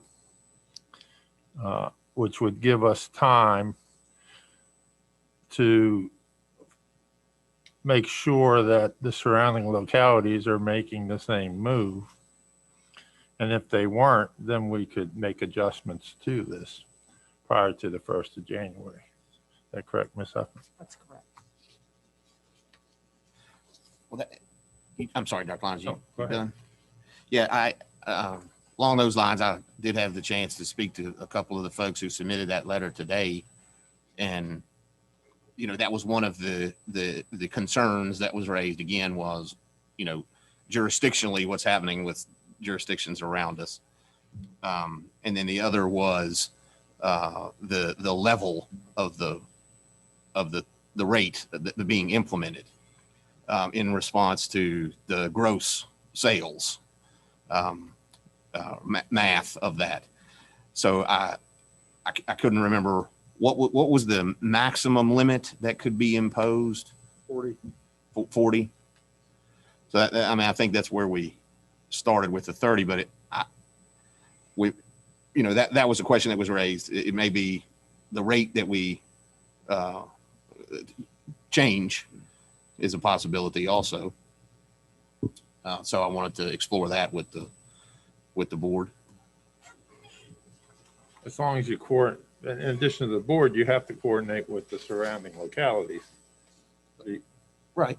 Yeah, I'm not saying not, Right. but No, I'm saying maybe as far as the gross receipts are concerned, if as we've done with some other, we have a lesser impact to begin with, that's a consideration, I guess I should say, for me. So I don't know. We advertised 30. If we do something different at all, is that another public hearing, or is it if you do something less that doesn't require?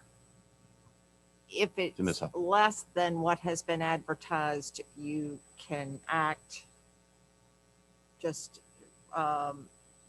with a rate change to a lower amount. If Okay. it's higher, we would need to re-advertise. Gotcha. Thank you. Is there a time frame from the public hearing to the action of the board?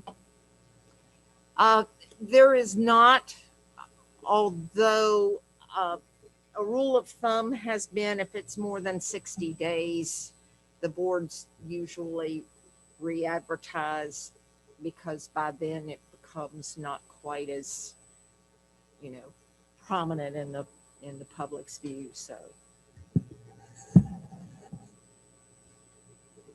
We had talked about January 1st to give the Commissioner of Revenue time to order stamp, whatever they had to do. How much lead time does he need for that?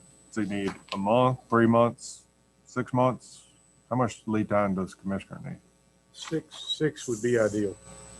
And what happens if, let's say, hypothetically, we voted on 30 cents, but then in October, we decided, you know what, that's too much. Let's revisit that and come back to 10 cents. Does he have to order all new stamps, or is it just simply him changing the information? How's that work? it depends on whether we go with I think there is an electronic stamp provider, so that adjustments can be more easily made. They're not, there's an imprint, but they're not physical stamps like what we used to get. And so I don't know at this point how difficult it will be to make a change like that, but I wouldn't think it would take much. How about the effective date? Let's suppose we were to go forward with this, and the whole goal, I think everybody has voiced that they're not at all interested unless the surrounding localities go forward. What if the surrounding localities don't? Can you change the effective date? Yes, you can change anything if you re-advertise it and hold a new public hearing.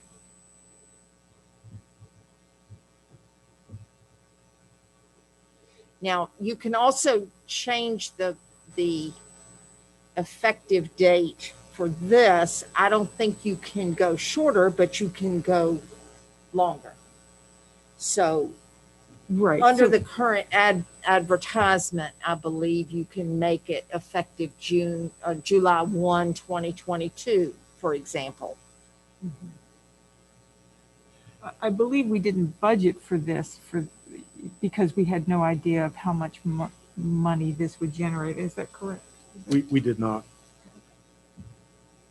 And, we've got some estimates, but this is one of those things that if you look and pulled all the state data, population, the amount of the tax rate in those cities that have adopted it, and the amount of revenue that they receive from it, it was kind of all over the board. So the only thing we could do is we picked out a number of ones that were at 30 cents and just did a ratio calculation based on the population versus the amount of money that they were bringing in revenue. And then we applied it here. And that, you know, it was $300,000+ a year at 30 cents for us, but that is purely based on comparison of population. Repeat that number one more time. It was about 320,000. But I don't want anybody to get married to that number either, because it's I mean, I can't, it was the best formula I could come up with. The only thing I could really stand on, because you've got some places like Harrisonburg who you think there's a lot of sales, but they've got a 30-cent rate, but their revenue was far below what the expectation is based on their population. And then you've got other places that the revenue is way above what you would think it would be for the population. So that was the best formula I could come up with. And did we calculate what we thought the expenses? And Mr. Weitzel's office, for instance, I mean, what kind of expenses this might generate? Yes, we did. It's not incredibly expensive. You know, we've got to buy and sell the actual stamps. You know, it depends on which way we go with a distributor or with a manufacturer. There are different levels that you can go to there. Some are more expensive, or you can get the kind of bargain basement as well. But you know, I think the number's running in my head about $25,000. That's not including staff's time, but as he's reported, Mr. Weitzel believes he can handle it with his existing staff.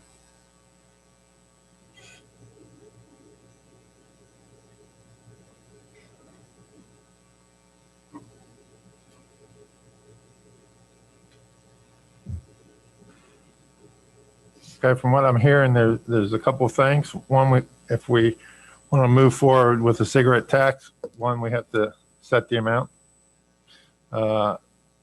It's advertised to start January 1st.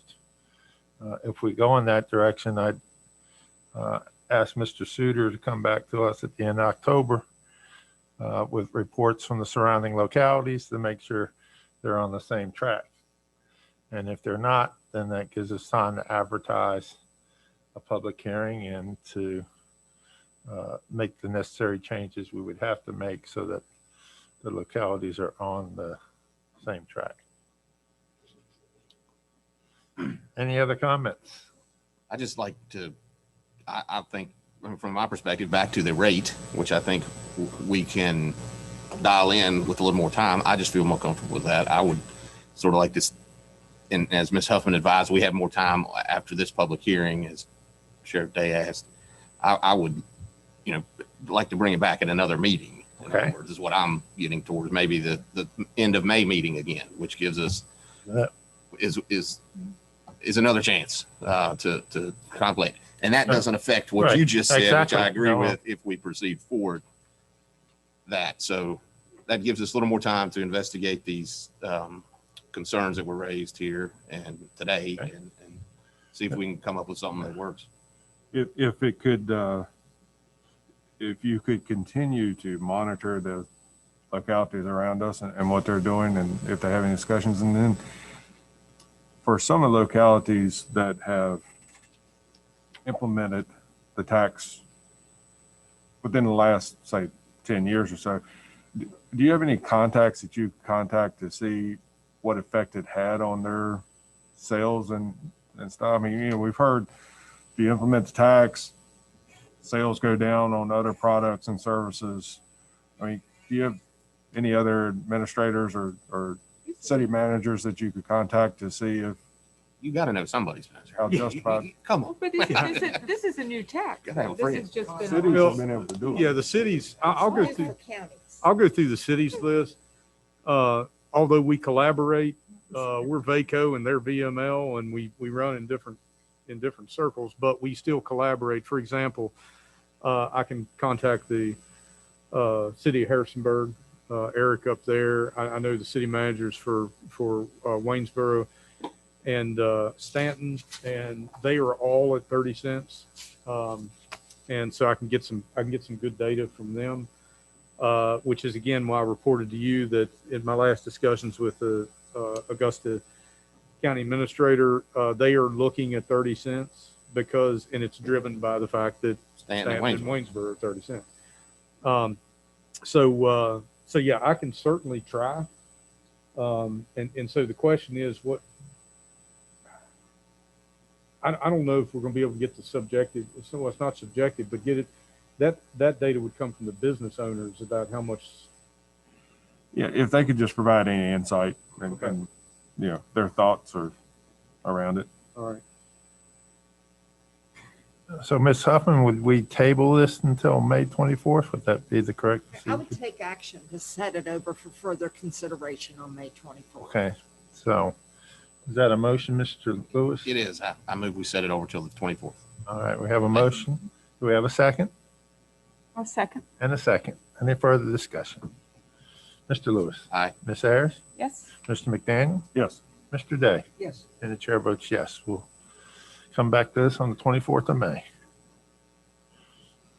All right, our next public hearing, the vacation of the street alley on the Locker property. Ms. Huffman? Yes, sir. This is public hearing to vacate a portion of an alley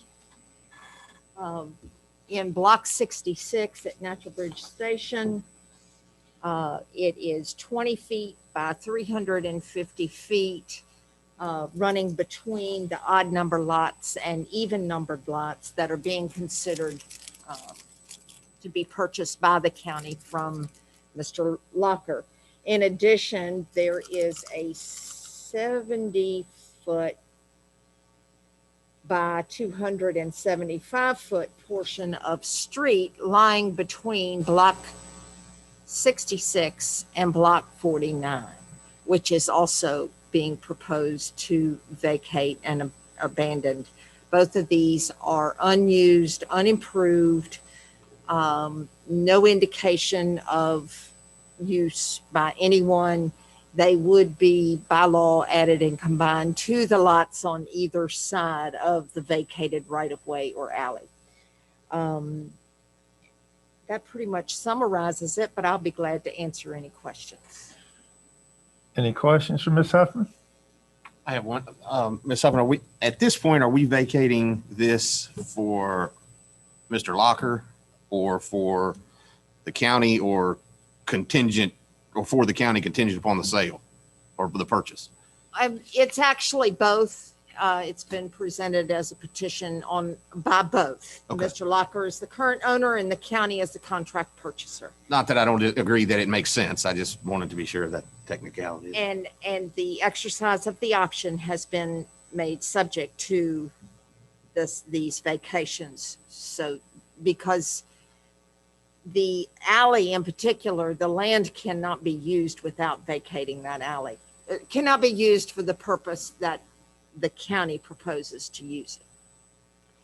But, you know, in that respect, the board is acting as a property owner. And then in this respect, you're acting as a legislative body. So you've kind of got two hats on. Any other questions for Ms. Huffman? What happens to the adjoining property owners, like lots 33, 35, 36? You know, if at some point it was developed and they needed access, where do they gain the access?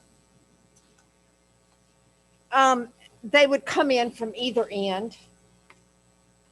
So if I'm sorry, this is the best I can do. Here is the alley and here is the street. Yeah. And you're saying like this lot. Or just down below the street, Or like here. 34, 36, 38 right there. 34, 36. This is remaining open and there's a street right over here. Okay. So they could still access there. This alley will still exist. They could access that way, or from this end for these lots. Can everybody see that? It just won't be a through street anymore.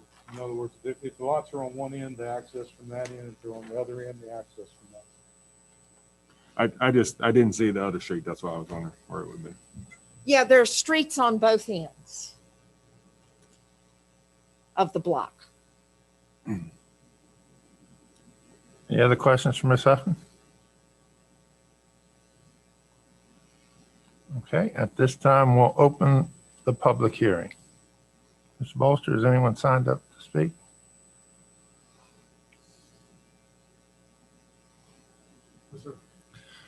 Mr. Suter, we have anybody online?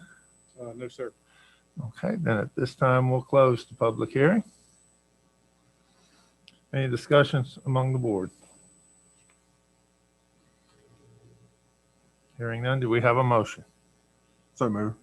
Do we have a second? Second. And a second. All right, Mr. McDaniel. Yes.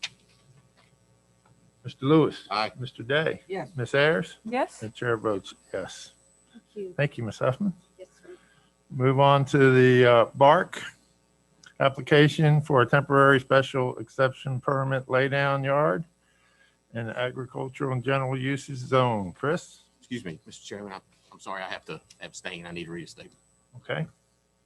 I abstain from all matters, discussions, or voting related to the Bark Electric application for a temporary special exception permit for laydown yard, and my disclosure statement required under Virginia Code 2.2-3115, capital F, is on file with the clerk of the Board of Supervisors.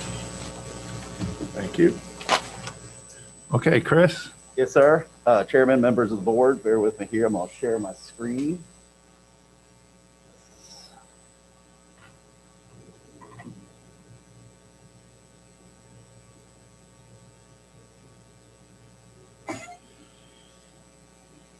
All right. This is a special exception for BARC, an application for a temporary special exception permit for a public utility in the agricultural and general use A2 zoning district. Area zoning map, in this case, it's fairly simple. It's white agricultural and general use district surrounded by the A2 zoning district. The BARC tract is outlined in orange, is identified as tax map number 47-A-50 and consists of 15.24 acres per tax records. Area zoning map continued. A portion of the BARC tract is located in Zone A. That's the area within the special flood hazard overlay zone. If you bear with me, I'm going to get my pointer here.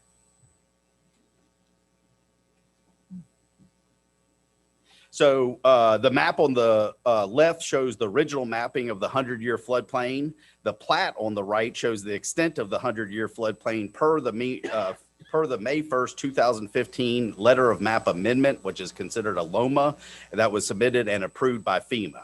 As you can see, and I'm going to outline this, again, this was the original mapping of the floodplain in purple here with Carrs Creek going through here. And then the LOMA was done, submitted by letter of map amendment, submitted on May of 15, that reduced the floodplain to this area here. It should be noted, as you can see, LOMA removed a large portion of the floodplain. The LOMA process was performed prior to Bark acquiring the additional 7.23 acres to the west, and therefore the LOMA did not pertain to the area under consideration for the laydown yard. So in a nutshell, what that means is this line here was the part of the original transfer to Bark, and that was corresponding on this line if that line went straight down here. And so as you can see on this plat, it reduced the floodplain, but it was prior to them acquiring that additional land. So theoretically, the floodplain is still the same on the newly or more newly acquired 7.23 acres. Special exception application, BARC Electric Cooperative has made an application for a temporary special exception permit to continue to utilize the property as a laydown yard for equipment and material storage for the BARC Connects broadband fiber project. The property is located in the A2 zoning district and per section 603.03-9 of the County of Rockbridge regulations, public utilities are used by special exception. Just give a brief history of the laydown yard itself. On July 24th, 2017, the Board of Supervisors approved a temporary special exception permit for the laydown yard for the broadband project. That permit was for a 2-year period. Per section 802.03-11 of the regulations, on March 15th, 2019, the Board of Supervisors approved a 2-year extension of the permit. Section 802.03-11 of the regulations states, quote, the renewal of a special exception permit does not require a public hearing unless the original conditions in the permit are changed. However, notice of the renewal will be shown on the agenda of the Board of Supervisors. Condition number 2 of the 2017 permit, special exception permit states, quote, expiration upon termination of the Vdot permit for approval of the temporary construction easement entrance no later than April 12, 2019.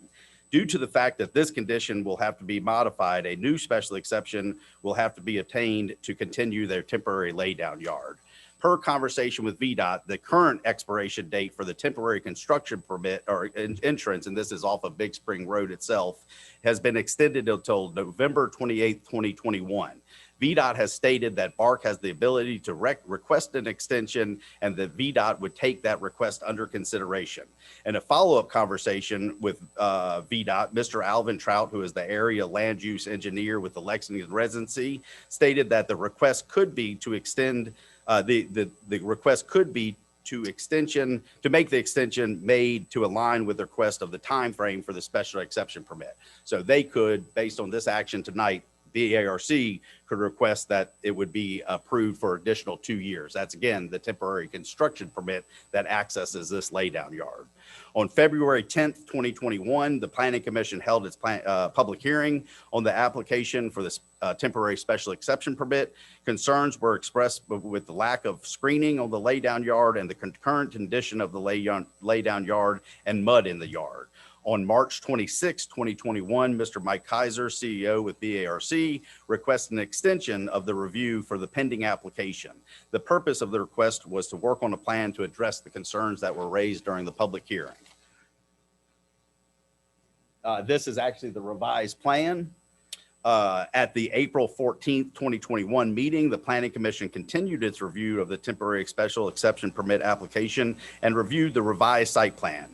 The revised site plan including plantings along Big Spring Road,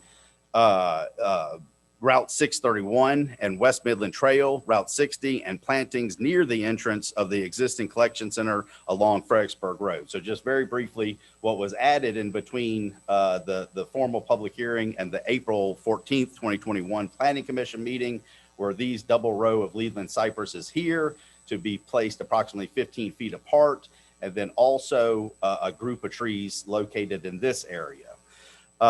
Proposed improvements to the inside of the fenced area includes additional gravel road around the perimeter of the laydown yard and stabilization of grass inside the proposed gravel. So what has been added to this one is this proposed access road, if you will, that goes around the particular site, and this gravel, some of this gravel is still is in place now. What that will do is provide a hard surface, if you will, to allow for the workers to get the conduit boxes, the different materials that they're getting, and not having to go back and forth through the yard area that has now had some mud issues. At the April 14th, 2021 meeting, the Planning Commission recommended approval of the special exception permit with the following conditions. Number 1, development of the property, again, 47-A-50, 15.24 acres, for which the application is being made shall be in substantial accordance with the development plan prepared by BARC titled Highland Bell BARC Community Solar Project and Learning Center Site Plan, dated February 18th, 2015, and a revision date of March 31st, 2021. Number 2, approval contingent on final Vdot and erosion and settlement control and stormwater management approval. At this time, I would like to turn over the floor to Mr. Mike Kaiser, again, CEO with Burke, to review the details of the project and answer any questions that may arise. And Mr. Kaiser, I can leave this up for discussion purposes. Good evening, everyone. Mike Kaiser, CEO of Burke. Chris did such a good job explaining it. I don't know that there's a lot I need to add at this point. We just are requesting approval of the permit with the conditions that we've requested to allow us to continue to expand fiber in Rockbridge County over the next 2 years. I'm happy to answer any questions you might have. Questions? Well, Mr. Kaiser, a couple of years ago when we granted this, one of my constituents asked the question, what's the end plan? You know, could we, because you all were still there in the laydown yard. Honestly, we have several of my constituents who have to pass that every day, and you haven't been a very good neighbor. The condition of the yard was pretty bad until probably the last month or so when I started to see some progress, and it's still pretty muddy in the middle. And yet I have people that drive by it every day and they can't get your service because they're on a small road. Maybe it's not profitable. I would think you would take care of your neighbors and try to get them high-speed internet. I know Stillhouse Road isn't that far, but they have to drive by your yard every day and get home and still not have high-speed internet. So I drive by there quite often. And one of my questions to Chris is who's going to hold them accountable if the trees don't grow and the place gets to the condition it was a couple of months ago? That would be the Office of Community Development staff. Okay, and what ramifications would we have if they don't abide by what's supposed to happen there? There could be civil penalties associated with the zoning violation or ultimately discussion or revocation of the special exception permit itself. And is the plan to be done with that site in 2 years? It is currently. I mean, we don't know what's coming in terms of broadband funding and where we might be able to go outside of our electric territory, like the area you're talking about. But the plan is to complete the Burke Electric project in the Burke membership area in Rockbridge within the next 2 years, yes. Anything else? Okay, thank you. Give me a second. I'll stop sharing my screen so we can see the attendees. Okay. Okay, we will open the public hearing. I got it, Mr. Bolster. No one signed up to speak. All right, we will close. Is there anybody online? No one with a hand raised. Okay, we will close the public hearing. Board discussion. Hearing none, I'll entertain a motion. I move to approve. We have a motion to approve. Do we have a second? I second. And a second. Mr. McDaniel? Yes. Ms. Ayers? Yes. Mr. Day? No. And the chair votes no. So it dies, right? It's not approved. Approval fails. Okay. Thank you. Budget adoption, Mr. Bolster.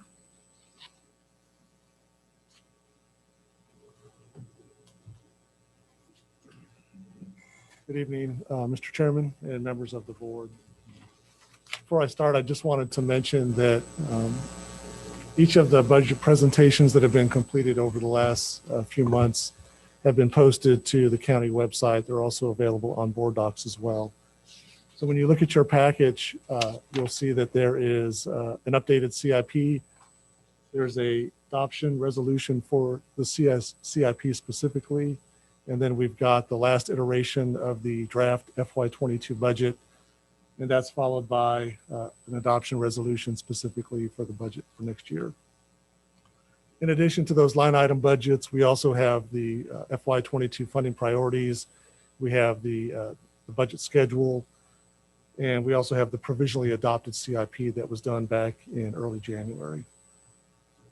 With that, I just wanted to give an update on the CIP. And what I'm doing is pulling information from the CIP that's in your board docs packet, specifically the transmittal letter. It's listed as pages 1 and 2 in that document. And so as you recall, after January 11th, the school division provided a CIP update on the 18th of March at a joint board meeting.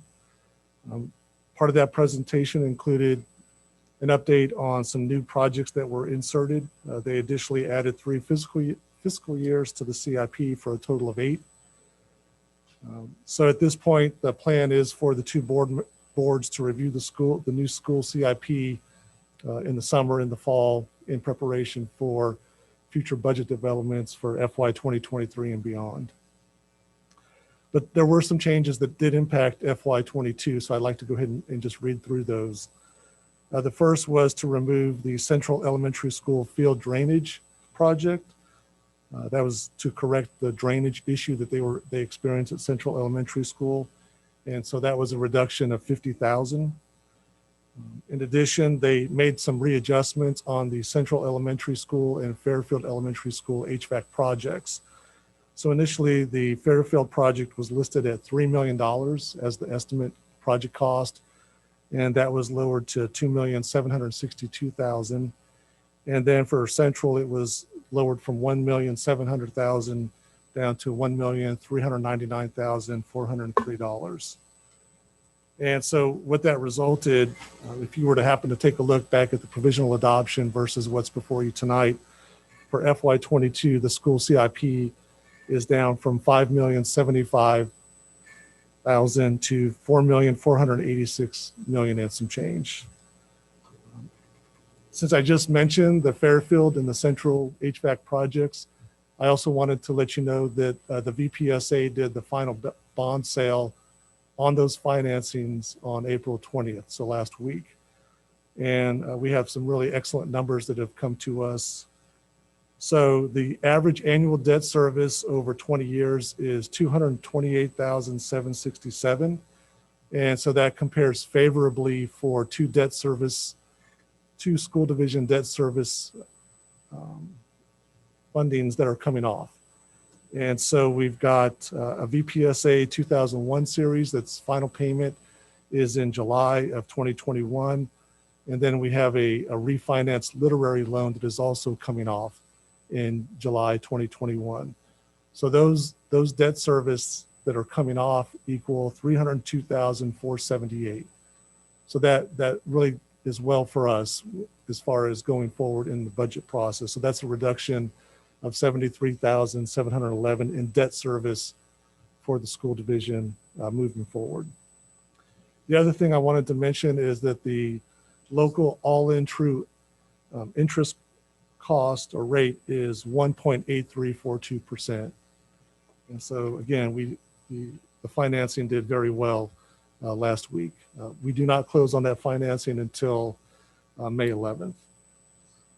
So with that, that's the update as far as the CIP. I'll just add that, as you all know, the Blue Ridge Resource Authority presents and adopts their own CIP separately with that particular board. With that, I'll turn it back over to Dr. Lyons for consideration of the adoption resolution for the fiscal year 2022 to 2026 CIP. Unless there's any questions.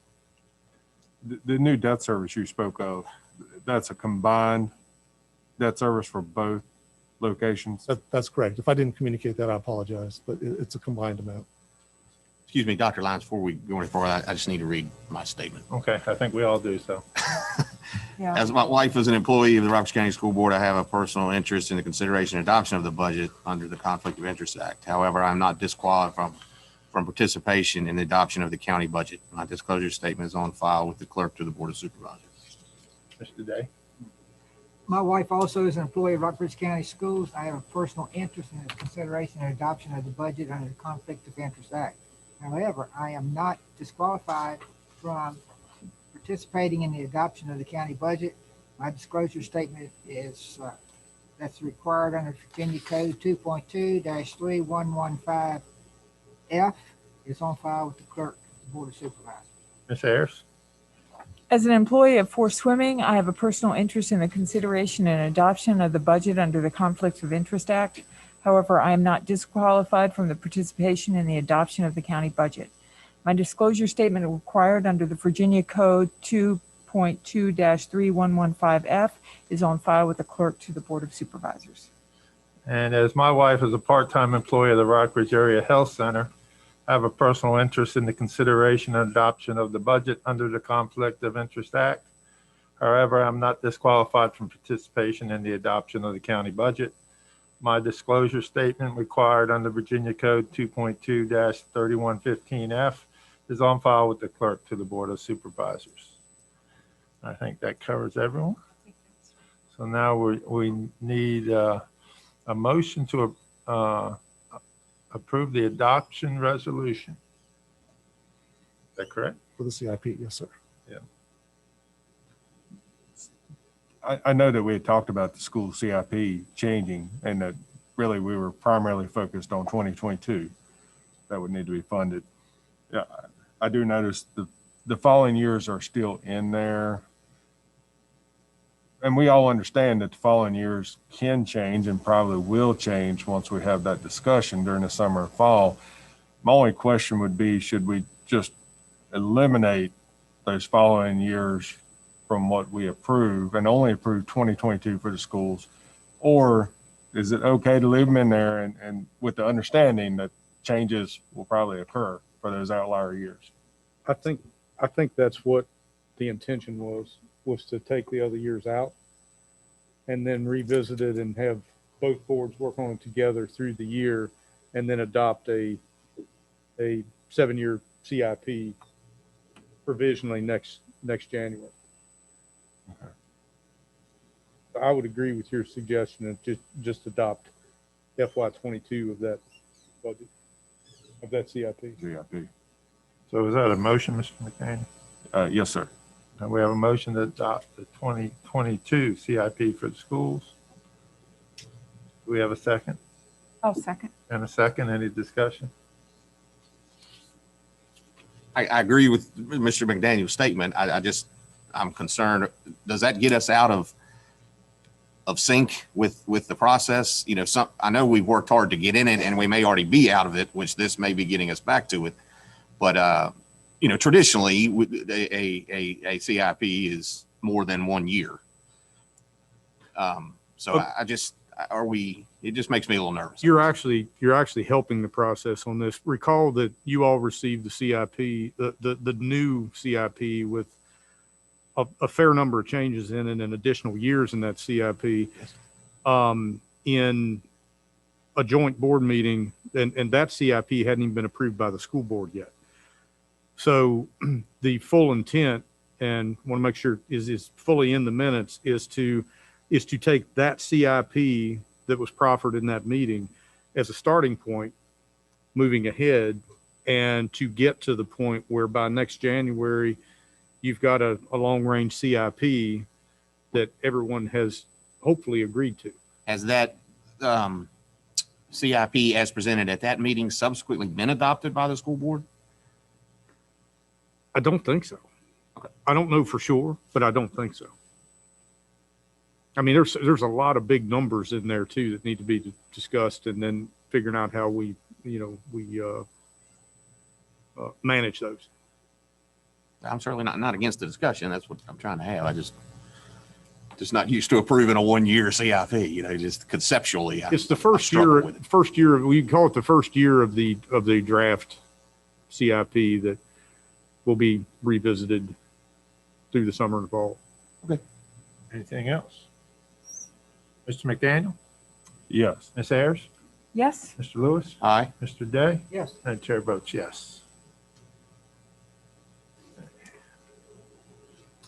And Mr. Chairman, for discussion purposes, because I agree with Mr. Lewis that those discussions need to be had this summer. Would you prefer that it work through the executive committee that Ms. Ayers and I work on, or would you prefer the finance committee or some new committee to work with the schools on that? What would be your preference? I would think the executive committee would be a good place to start.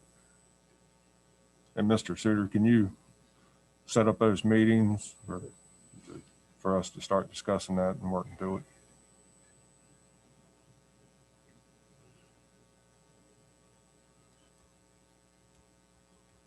Okay, is there anything else? Not on the CFP. Oh, sorry. Okay. Board comments? Yes, sir. I have a couple. Mr. Suter, that resolution we read for the businesses, I realize I'm not sure. I don't know if that was the final draft that we Yeah. looked about. I noted that was not the draft that we had done, so I'm not sure where that one is. And what Mr. Lewis is referring to, and I think we just posted the wrong one. What Mr. Lewis is referring to is he really wanted to have mention of agriculture businesses in there as well, and we have a draft of that.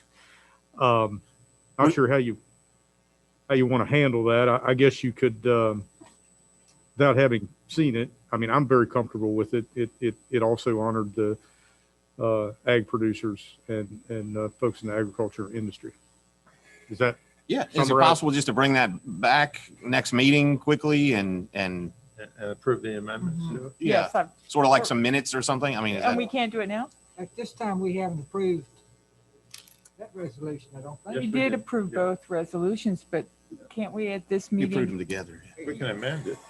Can't we amend it now? Because I absolutely Only agree if they with have it here. Mr. Lewis. Well, I'm not comfortable. I have some emails, but I'm not comfortable. I don't want to do the wrong version again, so Gotcha. I agree. I would initially, but I just want to make sure we get the right thing. Well, it will be in the month that is Business Appreciation Yeah, Month, that's so, all is not lost, but yeah, we'll make sure that happens. and I had one other thing, Dr. Lyons. As I have commented several times about the Blue Ridge Resource Authority Board moving towards some level of citizen representation, I have found what I consider to be a qualified candidate from the Walkers Creek District, and was hoping to bring that forward in a subsequent meeting under the appointment section for the board to look at and hopefully approve that appointment coinciding with my resignation. Is that something we could add to next meeting next month too? Next month's meeting? Maybe that first meeting, Mr. Suter? Yes. Thank you. Okay, next up on the agenda for the FY22 budget adoption is the actual operating budget. I'm sorry, Mr. Bolster. I thought we had Understood. moved forward. Yeah. Understood. Apologize. So there is no update as far as what's been presented since the public hearing last week. I'll just kind of give a summary of what's in the budget adoption resolution. So it indicates what the general fund budget amount is at $49,543,354. It's got the construction fund budget at $311,140 and the capital fund budget at $416,198. It also indicates when the draft budget and public hearing were advertised in local print. And then just as far as rates for calendar year 2021, I'll just go ahead and read through those. Real estate is at 74 cents per $100 based on 100% valuation. Mobile homes at 74 cents per $100 based on 100% valuation. Personal property other than mobile homes at $4.50 per $100 assessed valuation. And machinery and tools at $2.55 per $100 assessed valuation. And the personal property tax relief percentage rate remains at 37%. With that, I'll turn it back to Dr. Lyons. Okay. Any questions on that?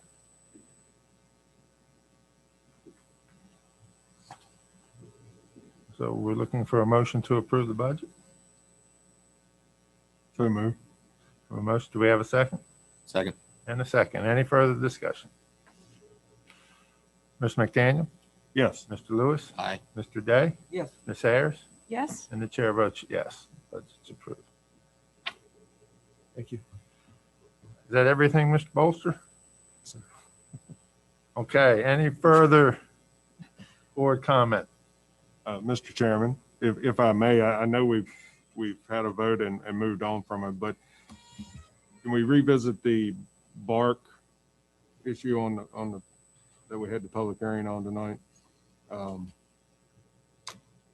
And my request would be, is there anything that can change from the, as how it was presented for us to bring that back to the table for discussion? Bark's been a great partner in our community and has provided fiber optics and broadband to places that has been great benefit. It provides infrastructure to our community, and when we look to add businesses and households and school system and different things like that. Not saying I don't drive past the yard every day and I don't know what it looks like, and I understand those concerns. My only question would be, is there anything that can be done to affect what was presented for us to look at it again? Ms. Huffman? You see No, him sorry. passing the microphone this way. BARC would not have authority to reapply for this permit in the same location for 12 months since action has been taken on it.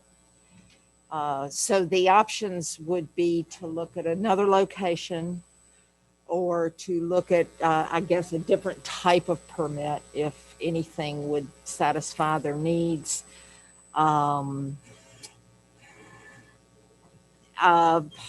Possibly some type of rezoning action. I don't know. Chris, do you have any other ideas about what options may be available? The rezoning process, is it the same? This is a question for Ms. Huffman. Is it the same with the rezoning and special exception? They're not able to reapply for a 12-month period unless it's substantially different than the original plan presented? That's correct, but I'm thinking because they would be two separate requests. One is, this was not a rezoning. Yes, This was just a special exception. Yes. permit. So my question is, if they do something, if they do present something that is substantially different than what was presented tonight, they would have the ability to apply within 12 months. Yes, but it would have to be substantially different. So I do not know what that is at this time, but that is, something. And when does the current permit expire? It expired on July it is already- 31st. I'm sorry. July 31st, 2021. I just looked it up. This July 20. I don't think so. I think it was. I think it's already expired. I thought it was March, the beginning of March it expired. We talked about it. I can answer that here real quickly, but I'm fairly confident it has expired.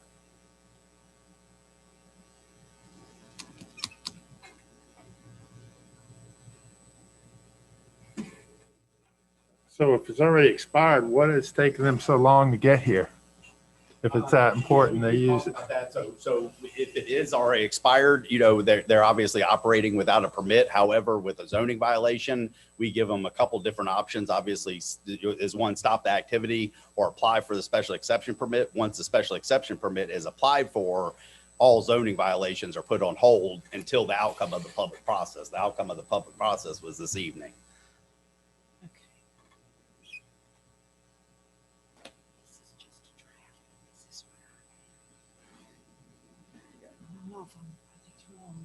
We can report directly to y'all obviously tomorrow, but I'm fairly confident it's expired.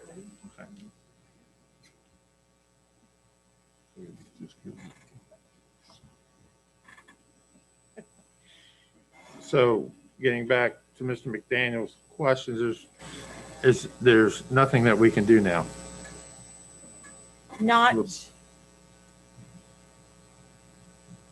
Not to approve the current application in the current location.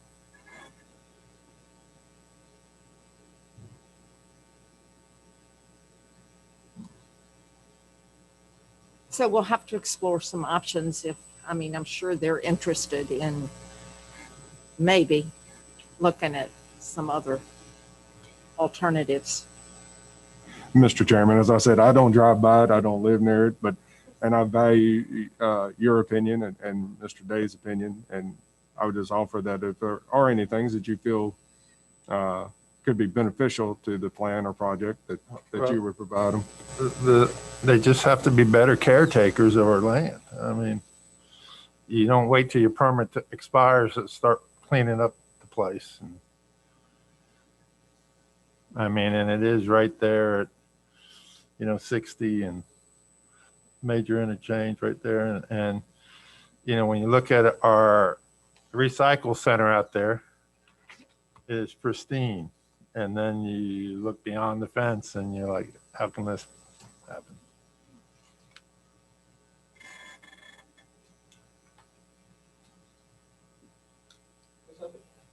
I want to address points of procedure in reference to how the hearing goes in this case, or would I not even be allowed to? If you certainly would, if you're speaking generally to processes and procedures, but I would be very careful about relating it to BARC. Yeah.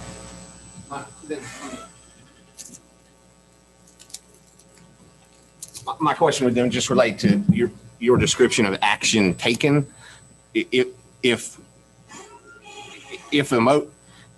a motion dies because there's no ability for it to be untied, is that actual action? It is. You understand? I'm not explaining it perfectly. I understand your question. Yeah. And it's my understanding that when the motion is made under Robert's rules, that a tie vote, with a tie vote, that motion fails. So because the reason for the tie vote was not an absence, but rather an abstention that can't be cured by revoting on it at the next meeting. No, yeah, I guess Robert's ruling is a tie vote, opposite ways, action. I would say that it is, but I'll be glad to look at that. Just a thought. It might be another alternative.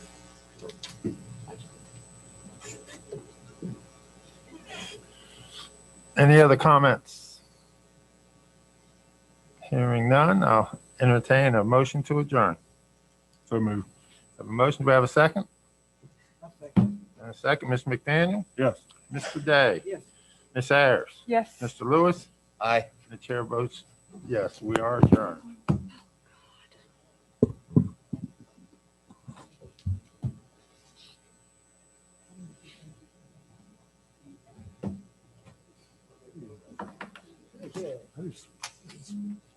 You want to